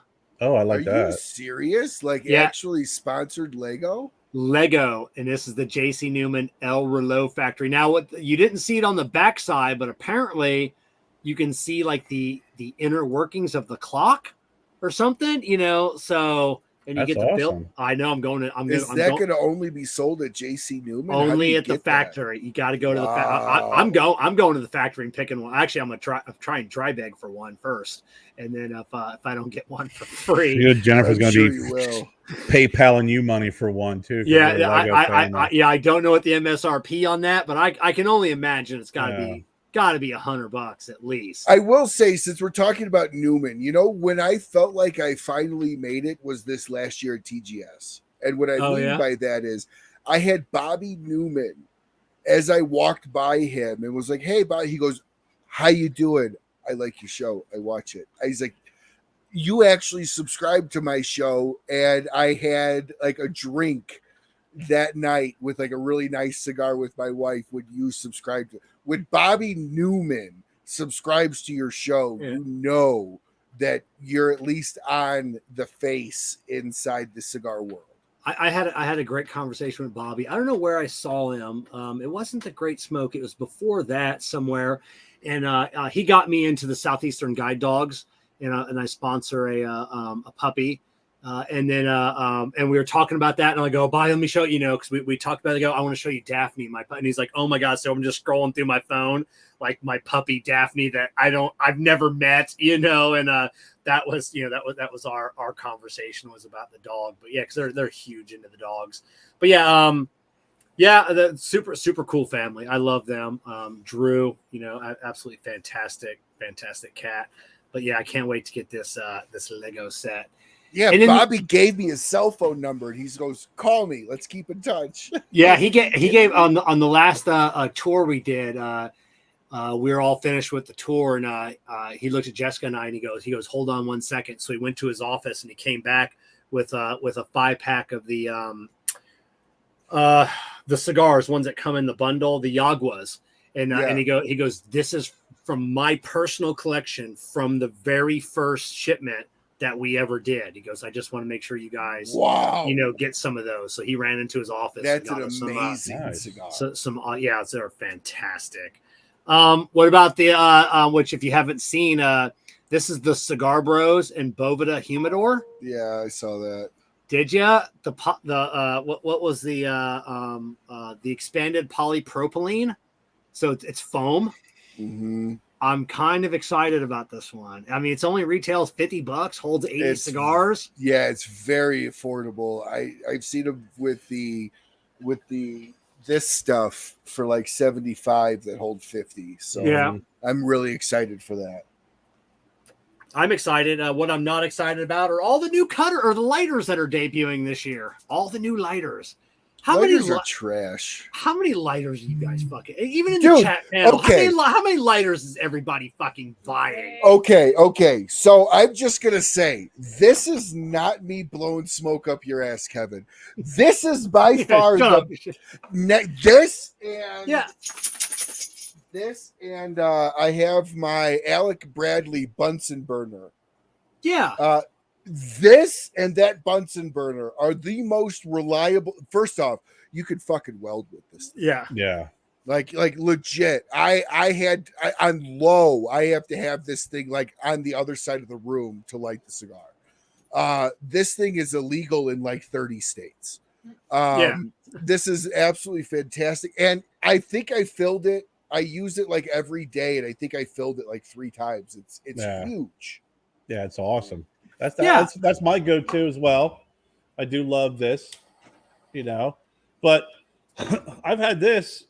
Now, I've had a number of lighters like you, Kevin, and I'm sure you, Ryan, where they're 50, 60, 70, 80, $120, $150. This has been my 1999 lighter that I think I've had this for a year. Yep. And it still works. Oh, yeah.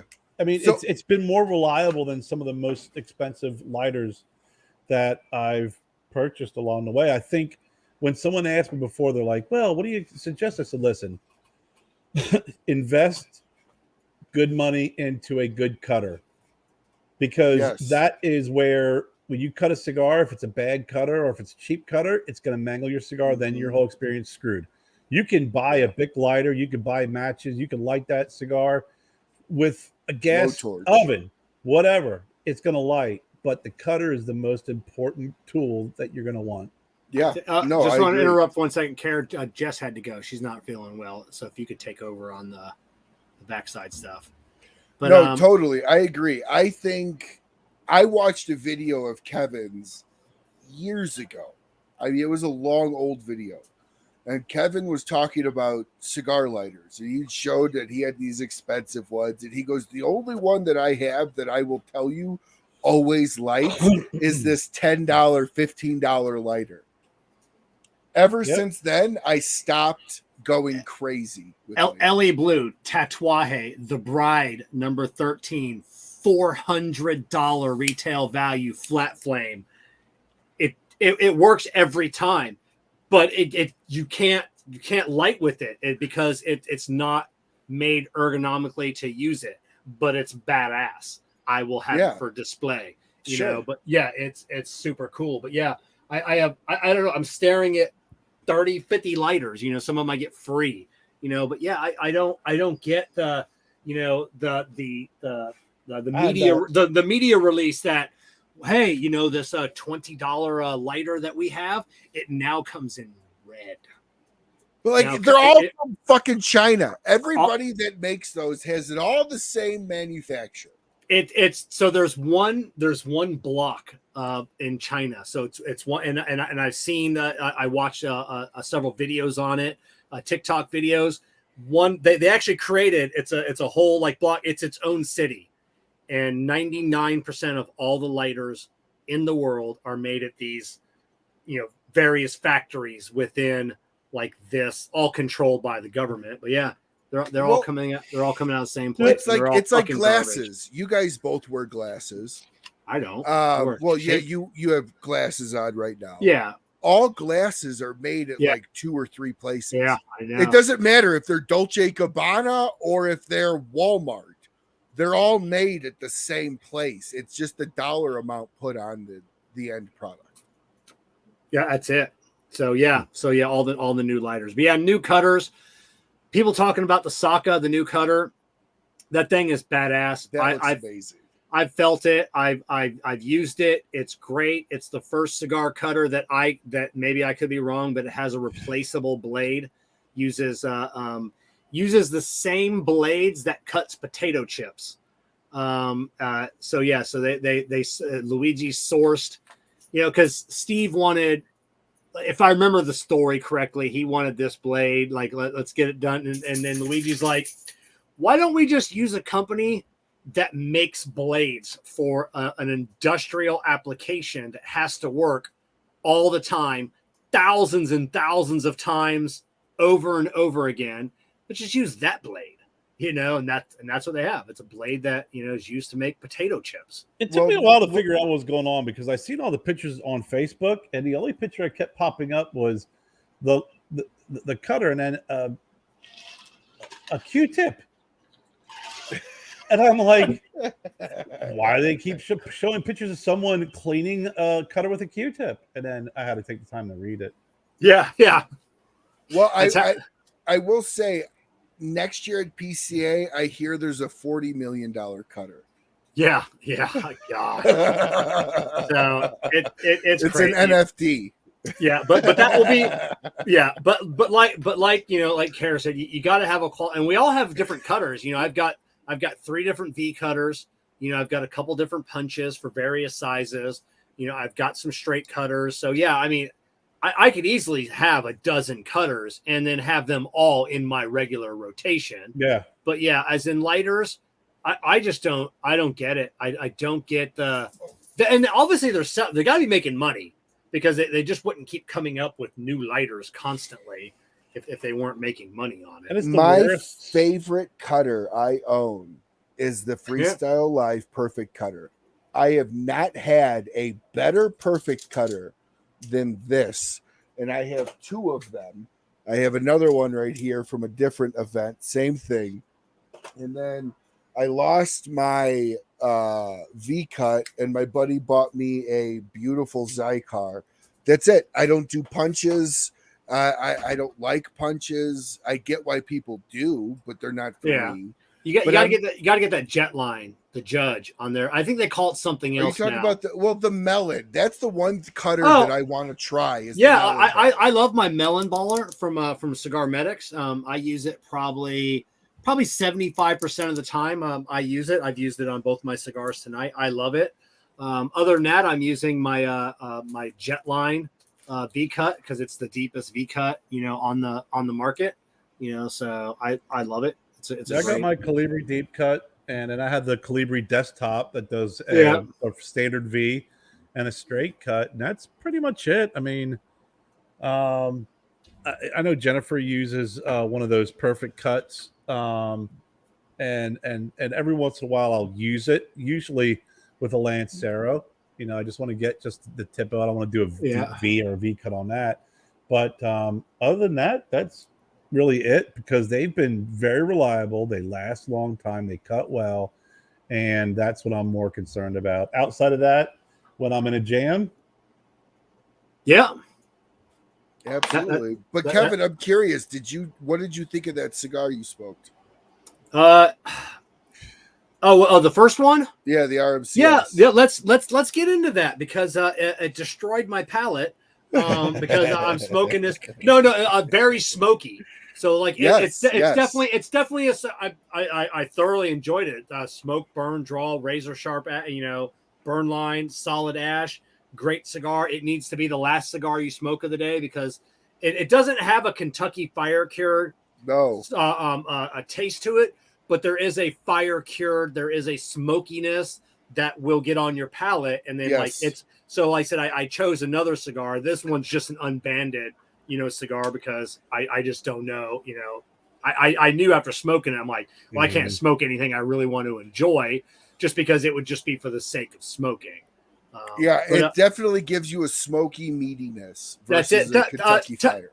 Let's get into that. Tell us about that cigar. Can people buy that cigar? Is this something going to be in the works in the future?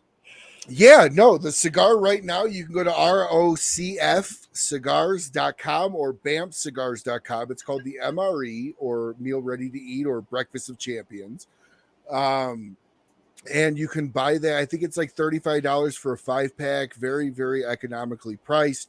But what it was a complete accident. So Ish is one of those guys that has fun with cigars. He's not like a Fuente heavy traditionalist, can't do anything weird with a cigar type deal.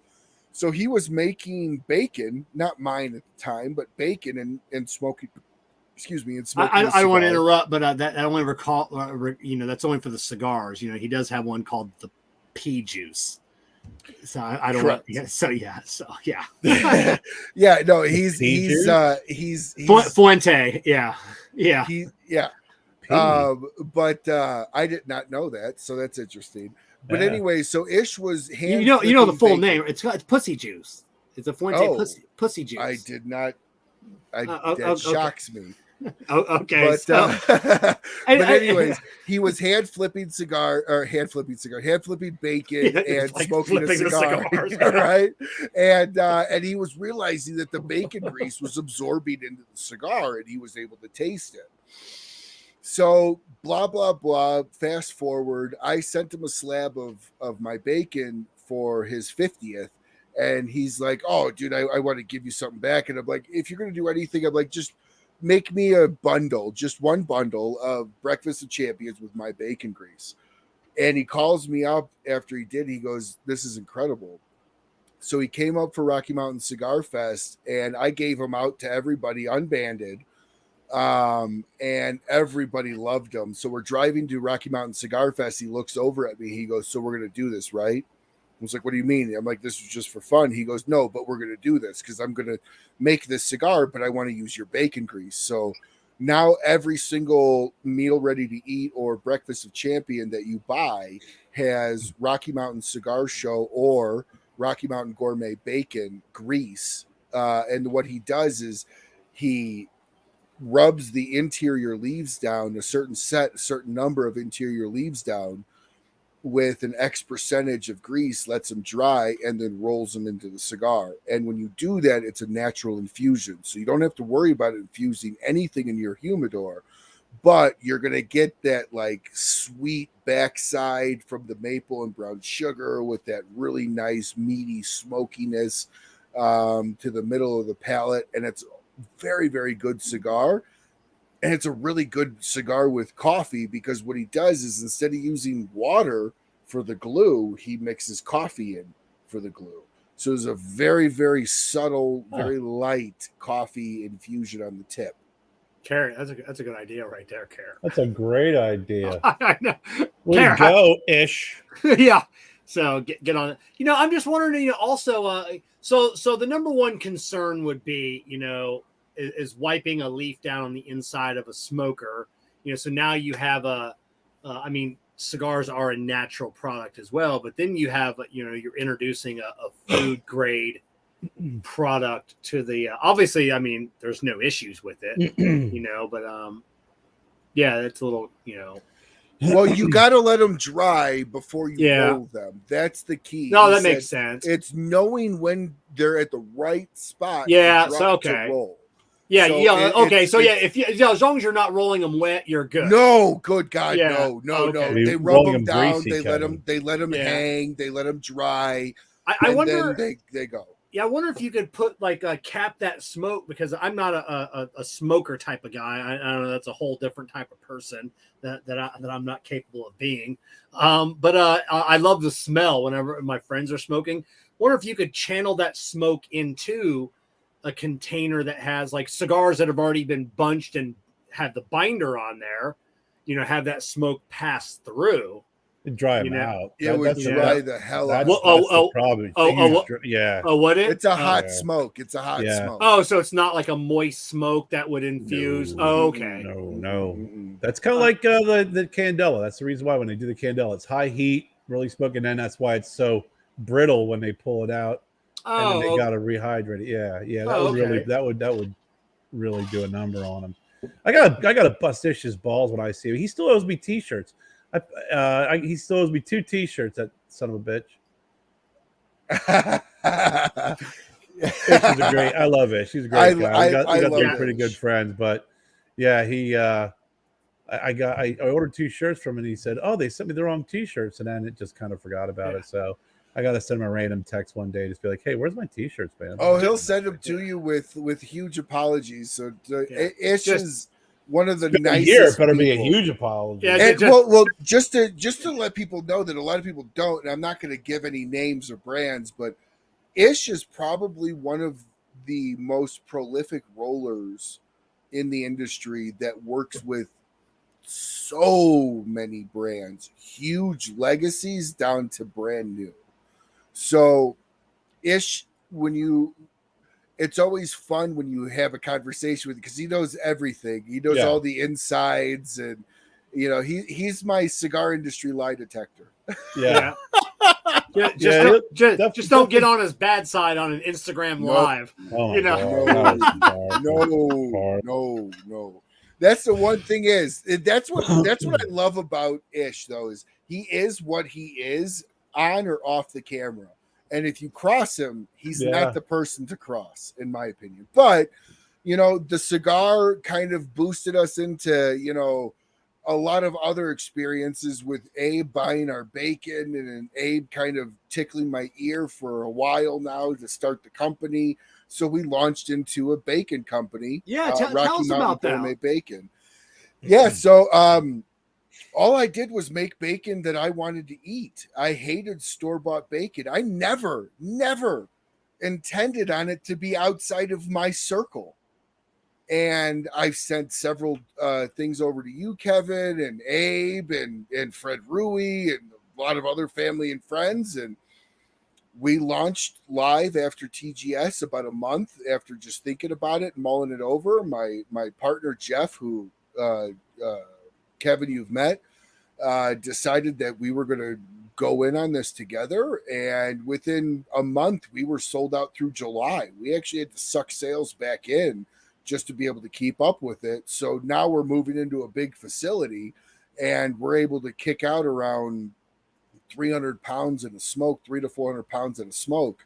So we're going to be able to keep up with big orders. All you got to do is go to baconfix.com, and you could set yourself up for a 5 pound or a 10 pound or even subscription. So what makes your bacon different? I can pronounce every of the 5 ingredients that's in it. Okay.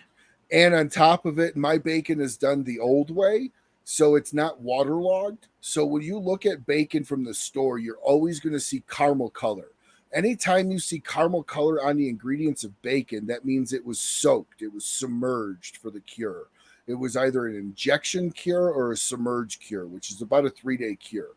I use a dry rub cure, which sits for around 7 to 9 days, usually around 7 days. And at that point, I cook it to 160 degrees. So like Kevin, when I sent you that, it came room temperature. And it's completely safe because it's essentially a jerky style method that we do. And we cook it to 160 degrees. So we always recommend that you pan fry it, but you absolutely don't have to. There's many times where I'll go and grab a yogurt in the morning and 2 pieces of unpan fried bacon because it's fully cooked and ready to go. You can do cheese and crackers with it and everything else. I cook mine. I don't, I know it's cooked. I know. And when you say jerky style, so people listening, it's not like jerky, like a stick of jerky. No, like, jerky style as in the cure method that allows it to not physically need the refrigeration for a couple of weeks. I think I contacted Ryan when I ordered. Kerr, you bought some. Yeah. Yes, that's I was like, dude. Yeah, Kerr and I split the last order. Yes. This bacon, it came in a box. It's not really cold. Doesn't have it's like, no, it's fine. I'm like, oh, so then we ate it, and I was like, okay, it's good stuff. I still put mine in the fridge, and I cooked it because I'm a germaphobe, and I know, and I used to be a chef. I know all about food safety, and I know it was safe. But the inner germaphobe in me is like, this is not how we're going out, Kevin. Absolutely, absolutely. But think of it before. So to answer Facebook user, it's baconfix.com or Rocky Mountain GourmetBacon.com as well. Both take you to the same shopping cart. Both will get you an order. But we have been trained to think unrefrigerated, uncold bacon is unsafe because of the process we have now. If you look, I went back to like an 1800s, early 1900s method of doing my bacon because I wanted to ship it to family and friends and have it be safe. I mean, people used to die when they were 30 back then too, so maybe not use that as a selling point of your bacon. Correct, but they died from that way more from like not necessarily that level or that style of cure because it's the same way that they cure in Italy hams, and they've been doing it for hundreds and hundreds and hundreds of years. Was it the Ibizina or something like that? Ibizina ham is hundreds of dollars. It's done the exact same way. A 30-year-old sausage. Yeah, he just had some 30-year-old sausage from Lars Teton's. Yeah, I went over. I went back home, and Lars like, "Hey, come up. I'm going to cook for you." I said, "Okay," and I stopped, and he goes, "Hey, here's some sausage." And I was like, "Okay, that looks not good." And he's like, "Here's some cheese." And I'm like, "That looks really not good. That looks like you just put down like a petrified, whatever and a rock." And then he cut off it. It was freaking fantastic. It was really, really good sausage. It's all about like I had when my granny passed away, and I'd been down there several years after she passed away, in the very, very back cabinet. And by the way, if you guys want to look for some fun shit, go look in the back of your grandparents' cabinets if they're from like Depression era. There's tons of weird shit back there. And there was a jelly, a jam, a hog plum jam that I'm sure you know of, Kevin, what hog jelly is, hog plums. They're all over the state of Florida. They're very sour. No, they're not. No, they're not. No, they're not, Ryan. No, you've been to Florida twice? No. Right. No. Did you hear him talk about his germaphobe? You think Kevin would ever store anything called hog jelly? No, it's no, seriously. My dad grew up in Ocala, Florida. We would go all over the place. There's hog plum trees and everything else. But anyways, Ocala is old. Let's see, old Florida. So yeah, it is very old. Florida. Kevin kicks the pig. He doesn't jellify him. But there was a jar of jelly from it had the date of like 77 or 78 on it. And I opened it, and my granddad gave me a spoon, and he goes, "It's at your own expense right now."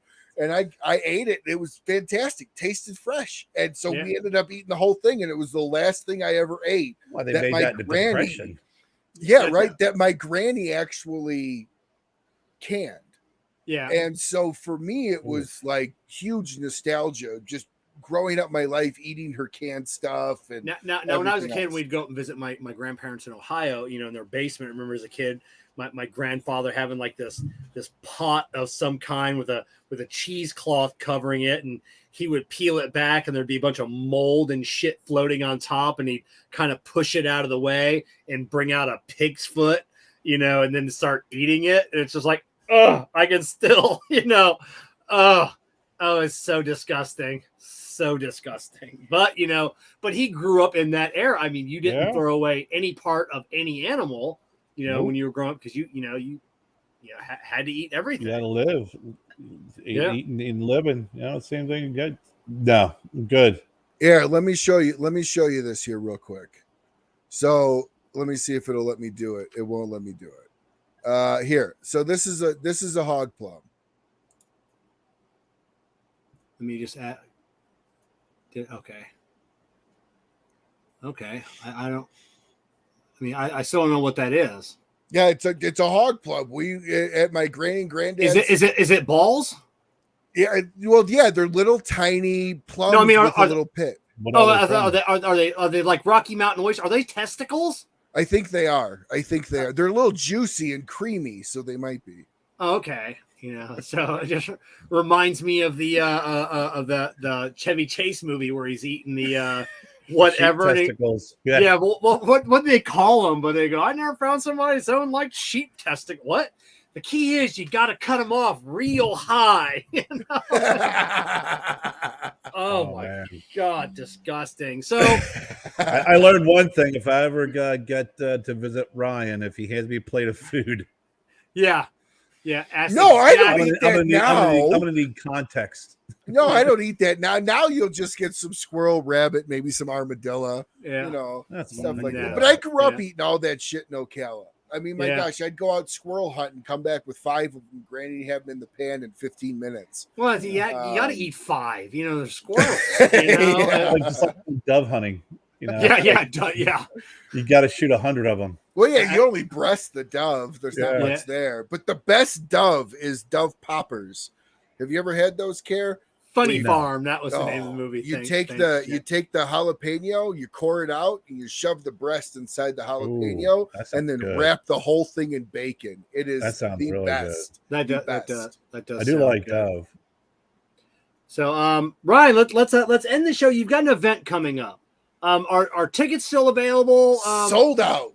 So tell us a little bit about the event, and then that way people can get stoked for it next year. Sure. So this was an event that I've always, ever since, I've had so many people in the cigar world just unbelievably open their arms to me. I really wanted to show that the cigar world and the community inside of Colorado and the Rocky Mountains does actually give back without necessarily getting much in return. So we started this charity organization. My partner, Tony Pfeiffer, and I. Tony owns Casbar Cigar Lounge in Lafayette and Parker, Colorado. And we started this, and it's called Rocky Mountain Cigar Night Charity Fund. And last year, we teamed up with Ronald McDonald House Charities. And we were actually able at our first event to raise $8,000. Now, we only sold 65 out of 80 tickets that we had. I say only, that's still pretty good, really good. But this year, we sold 100 of 100. So we sold out a couple weeks before the event, and a lot of them were, pretty much everybody that came last year bought tickets this year. my goal this year is we're working with Shadow Warriors Project, which, since we brought up BAM Cigars several times, I teamed up Ish and Mark Geis, which everyone can go back and watch the show that Kevin and I did when we interviewed Mark Geis. Mark Geis is from Benghazi, the whole Benghazi thing that went on during the Obama administration. 13 hours? In the movie 13 Hours. So we teamed up with him, and we're having the benefit for him. Ish made him a specific Shadow Warriors Project cigar that is going to be sold to raise money. So the entire event is all about giving, and it's all about when legislation comes up. Our goal is that someday our event can be shown as a model of how the cigar world and the cigar community within inside of Colorado gives back. So when they come up with taxes and all these other things to stop this world, they'll know what they're giving up. Now, it doesn't mean I'm going to ever be, $1 million and stuff like that. But, $20,000, $30,000 for a charity is a lot of money. And when you have the cigar community opening up their pocketbooks and buying auction items that they can buy for less because it is giving, it is an absolutely amazing event. And everybody, there's no bickering, there's no selling. This is the largest non-selling event in the state of Colorado focused around the cigar world. And all you got to do is buy the ticket, show up, open bar, you're going to get food. Last year we gave away 9 cigars with the ticket. So everybody gets their money back. We've got custom made glasses that we're doing this year, sponsored by Axe and the Oak on the back. We have custom made coins made. So we're making this event very, very heavily cigar tailored. We've got sponsors. Last year we had 16. This year I think we have close to 20. So it's just an event solely for the cigar community to have an avenue to give back. And that is what we did. Now the Shadow Warriors Project cigar by BAM Cigars, is that only available at that event, or is this going to be something going forward that people will be able to get? So that's a great question. The way I understand it going forward is that you will be able to buy them off of Ish's website. They were officially announced at PCA and shown and given out at PCA. Now, our event, you will be able to, we're going to be auctioning off several boxes of those signed by Mark and signed by Ish. As Ish is a military individual himself, it just makes sense that he makes the cigar for them. But the emphasis on that cigar is to raise money because they're trying to get 30 to 60 acres to be able to have a dog training facility to where they can bring in vets to work with their dog before the vets go home with the dog. And that is a huge expense. It is the land, it is the boarding, it is the food, it is the dog cost. Each one of these dogs is roughly around $20,000 to $30,000 worth of training before that dog goes. So it is a massive expense. Yeah, it is, and not all the dogs end up making it through. I know from my dog Daphne with Southeastern Guide Dogs, it was thousands and thousands of dollars, from training, and then basically upon her graduation, final vet, there was an issue with her hips, and they basically failed her out of the program. The foster family that was helping, do the training and everything else took Daphne in. She's going to live her best life ever. But yeah, I mean, that's not always the case, that you get thousands of dollars into a dog, and then something, sometimes the dog's just not, I don't want to say trainable, but just not, can be used in that situation. And those thousands of dollars gone. Yeah.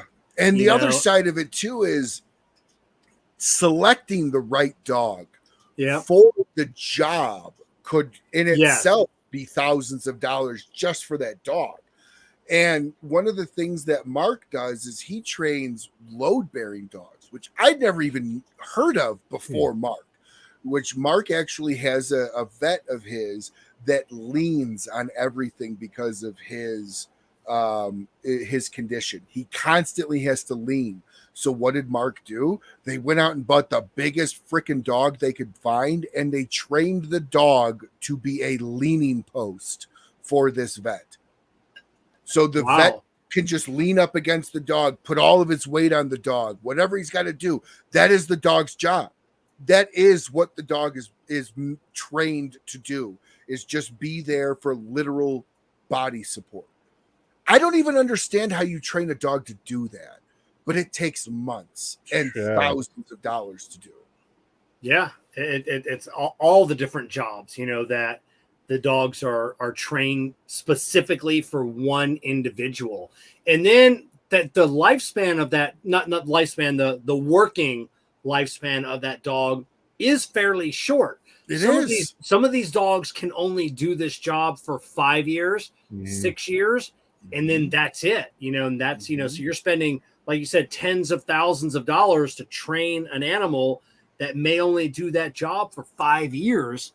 And the owner's got to get another dog, which I can't even fathom, you know, working with a dog. I mean, that dog is living with you and everything else, and then having to get a different dog. That's just. But just to go a little bit above what you said, you know, when Mark, I think, was on the show, or maybe this is when I was talking with him when we had dinner, he said the hardest thing to do with getting spouses to understand what that relationship is between the vet and the dog is going to be closer than you and your husband, and you have to be okay with that.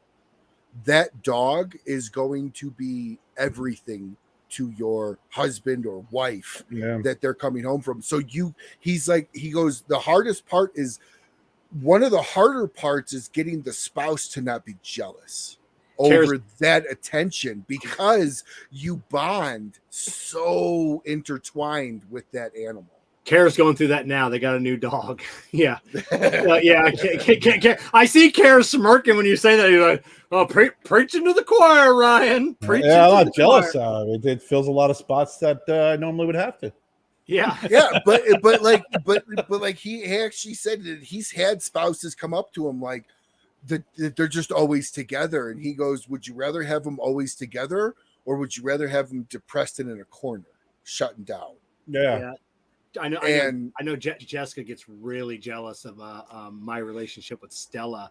Stella like used to be Jess's dog, but over the last like 9 months, Stella is my dog. I mean, she'll Jessica will come in the office and even just talk to me at the door. Stella comes, sit down right on her haunches, and then just, you know, looks at Jessica and, oh, you do not raise your voice to me.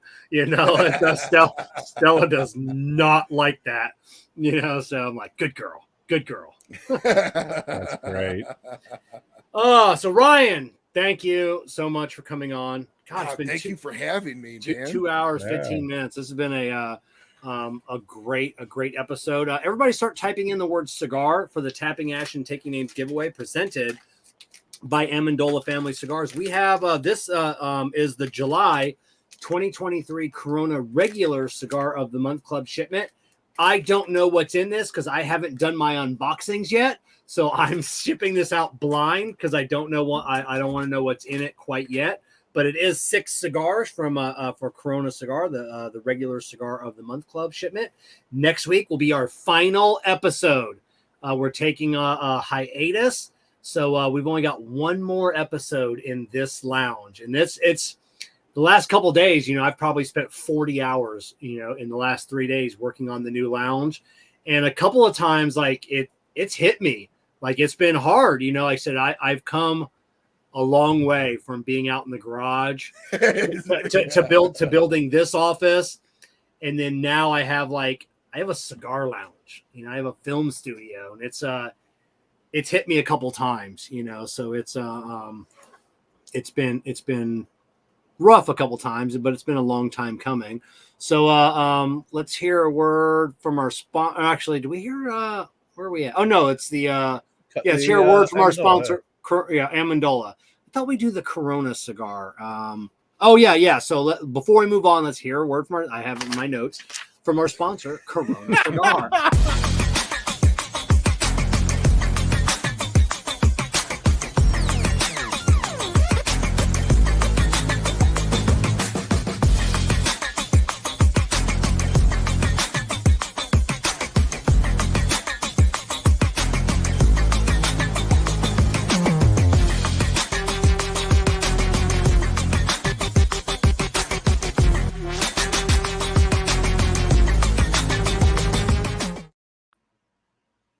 All right, now it's time for the Tapping Ash and Taking Names giveaway presented by Amendola Family Cigars.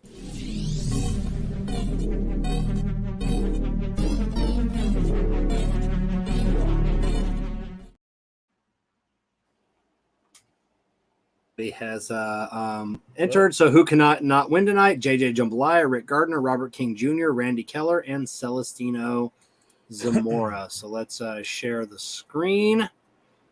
Hey, I do have an announcement. Do you? Yeah. All I right, got or do you want me to wait for after the cigar? Yeah, let's wait. As already. Yeah, let's wait a second. Okay.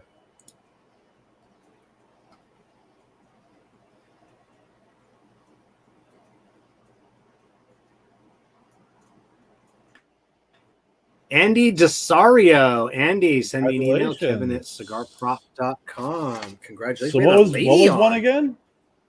What was the winnings again? That the winnings was the July 2023 Corona Cigar of the Month Club shipment. Oh, very nice. Yeah, very nice. What was your announcement? Oh, I'll be doing a educational cigar event on the 27th of August. We got some time, but since we are running out of shows, be doing at FH2 Cigars here in Simpsonville on the 27th from 2 to 4. Well, tell us a little bit more about this event. What is the educational event about? Well, they host these events quarterly, and the idea is they are ticketed events. I know a lot of members show up, but it's on a Sunday, and it goes from some of the real basics, cut, light, smoke. My event, I talked to Ken, one of the owners, is going to be a little bit more advanced conversation of the tobaccos. The deconstructed barber pole is going to be one of the featured cigars to discuss, the impact of the wrapper of that cigar. And I'm going to have some tobaccos as well for them to be able to taste and try. Oh, are you from your tobaccos or? That's the goal. Yeah. I'm Chris they're supposed to be sending up some tobaccos from the factory. How cool is that? Yeah. So they'll be able to not only taste the tobaccos and kind of get the feel. And you know what it's like when you're working with these tobaccos. They dry. You got to spray them down with distilled water and kind of get some elasticity back to them. But the idea really is to go deeper than, cut, light, smoke and the cigar etiquette. It's really getting more into answering and getting. Whenever I've done these events, I really like them engaging and interactive. It's like I do. The boring ones were like, hey, here's how you cut a cigar. Right. Here's or how if you I'm light sit there and talk to somebody. It's just it's whatever. I'd rather have some engaging questions about the wrapper, filler, binder, and really getting into some of the best tobaccos. If you put them all together, it's going to make a horrible cigar. It's and some of these folks that are truly, there's blenders, and then there's the ones who are really master blenders who've been doing it their whole lives. I mean, it's amazing how they can pick some of these tobaccos and just put them all together, and you get a flavorful cigar. So we're going to be digging a little bit deeper. I would love the three of us to do, because JC Newman, I don't think they've started it yet, or maybe they have just started it. They have like a blending. So they have like a couple different tours now to where you can go and you can roll your own cigar. But it's one of the ones that we've all been to. They have the binder. It's already a round cigar, and they teach you how to put the wrapper on it. But they have new blending sessions where you actually pick out the tobaccos that you think would go together, and Kerr, it, they never turn out. They never turn ask out. Kevin. Yeah. Kevin knows it more so than anybody on what happens when you're like, I just ordered all this great tobacco. Here, Kevin, let me roll you a cigar. And it was like, I think Kevin and I were just sitting there shooting a shit, and then all of a sudden Kevin just went silent. And I'm like, I'd never known Kevin to be this quiet before. And I looked over at him. I said, Kevin. He's like, that cigar, man. So we got to get Kevin some chocolate ASAP. Yeah. Oh, it was strong, Ryan. Oh, was it strong? I've only had one cigar get me close to popping, and that was the Protocol Dojo Taser. Oh, yeah. And outside of that, I have never smoked a cigar. Even the second go around for that, it didn't hit me that way. Yeah, but both times I've thrown up, it's been on a Partagas. Really? Yeah, and an American Partagas is that, not a Cuban Partagas. I've never thrown up on a cigar, but Hey, I Kerr, have had. Sorry. What's that? Go ahead. No, What's go that? ahead. No, go ahead. I was gonna say I've only had one time where I stood up and I was like, okay, yeah. Not good in it. It was in Princeton, New Jersey, at a cigar, very small little cigar shop. Great guys, great folks, and it was gosh, I can't remember which sock it was when it first came out. I think it was the Sin Compromiso when it first came out, if I'm not mistaken. And I had like only a salad for lunch, just like not even a meat salad, just salad.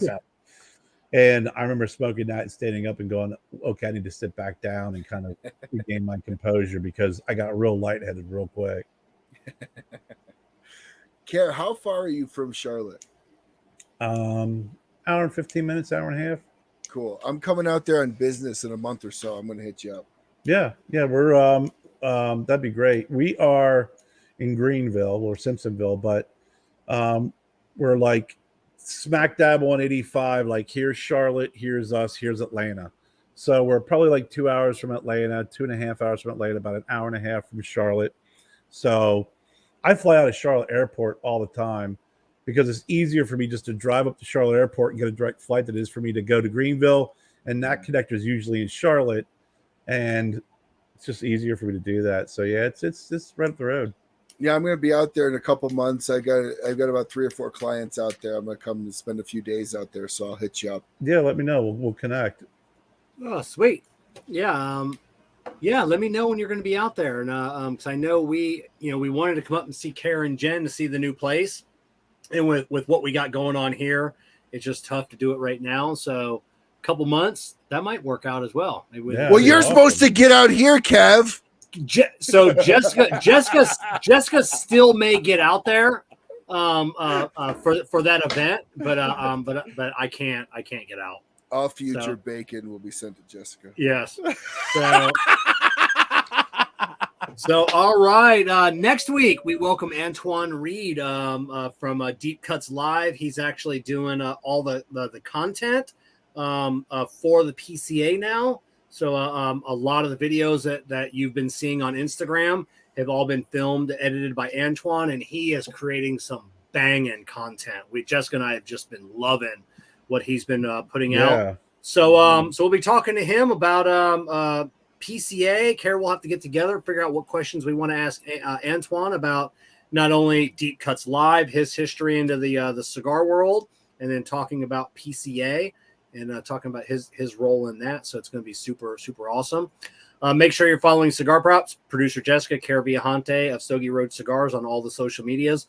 Ryan from Rocky Mountain Cigar Show. His links are in the social media links are in the video description below as well. Podcast description if you're listening to this in the future. Also, the social media links for our all of our wonderful, wonderful partners for making this show happen each and every week. Big thanks to JC Newman Cigars, CigarMedics, Amendola Cigars. We are the muscle. Jake Wyatt Cigars, Illusione Cigars, deep in flavor, deep in your mind. K by Karen Berger Cigars, Corona Cigar, and of course, Drew Estate and Experienced Acid. Kerr usually leaves us with a final thought, but we're going to have Ryan and Kerr leave us with a final thought for tonight. Ryan, what is your final thought that you'd like everybody to take away? So, we are the muscle. I'm going to go ahead and throw this out there. So the whole Aganorsa flex. I love how you throw a Y in Aganorsa. You've said that. Aganorsa. Aganorsa. Yeah. Aganorsa. Okay, Aganorsa. there. I Aganor- pronounce everything wrong. I'm white. Yeah. The Aganorsa Flex was started on my show, actually. Really? Well, absolutely. You go to the last time Terrence Riley came on the show, I told him on the show that you need to take the arm and do the equivalent that Captain Morgan did with the whole Captain Morgan, everyone putting the one thing up. And he goes, I don't know if it'll take off. I don't know if it'll take off. After that, he started the campaign for Aganorsa, #Aganorsa Flex. And it didn't go anywhere for like a week and then took off. So the Aganorsa Flex was started on my show. Oh, that's awesome. Now we got #Flexilent, hashtag like Flexalicious. So we've got we got a few more hashtags as well. That's a great story. Yeah, actually, I used to do We Are the Muscle, and Kevin yelled at me and said that's the Aganorsa leaf. So now I got to bring up the other one. do the Chris and Jeffrey, one each arm. So that's it. Kerr, leave us with some final thoughts for tonight. Life is short. Eat bacon. Bye from Brian. Baconfix.com. Baconfix.com. All right. We'll see everybody next week.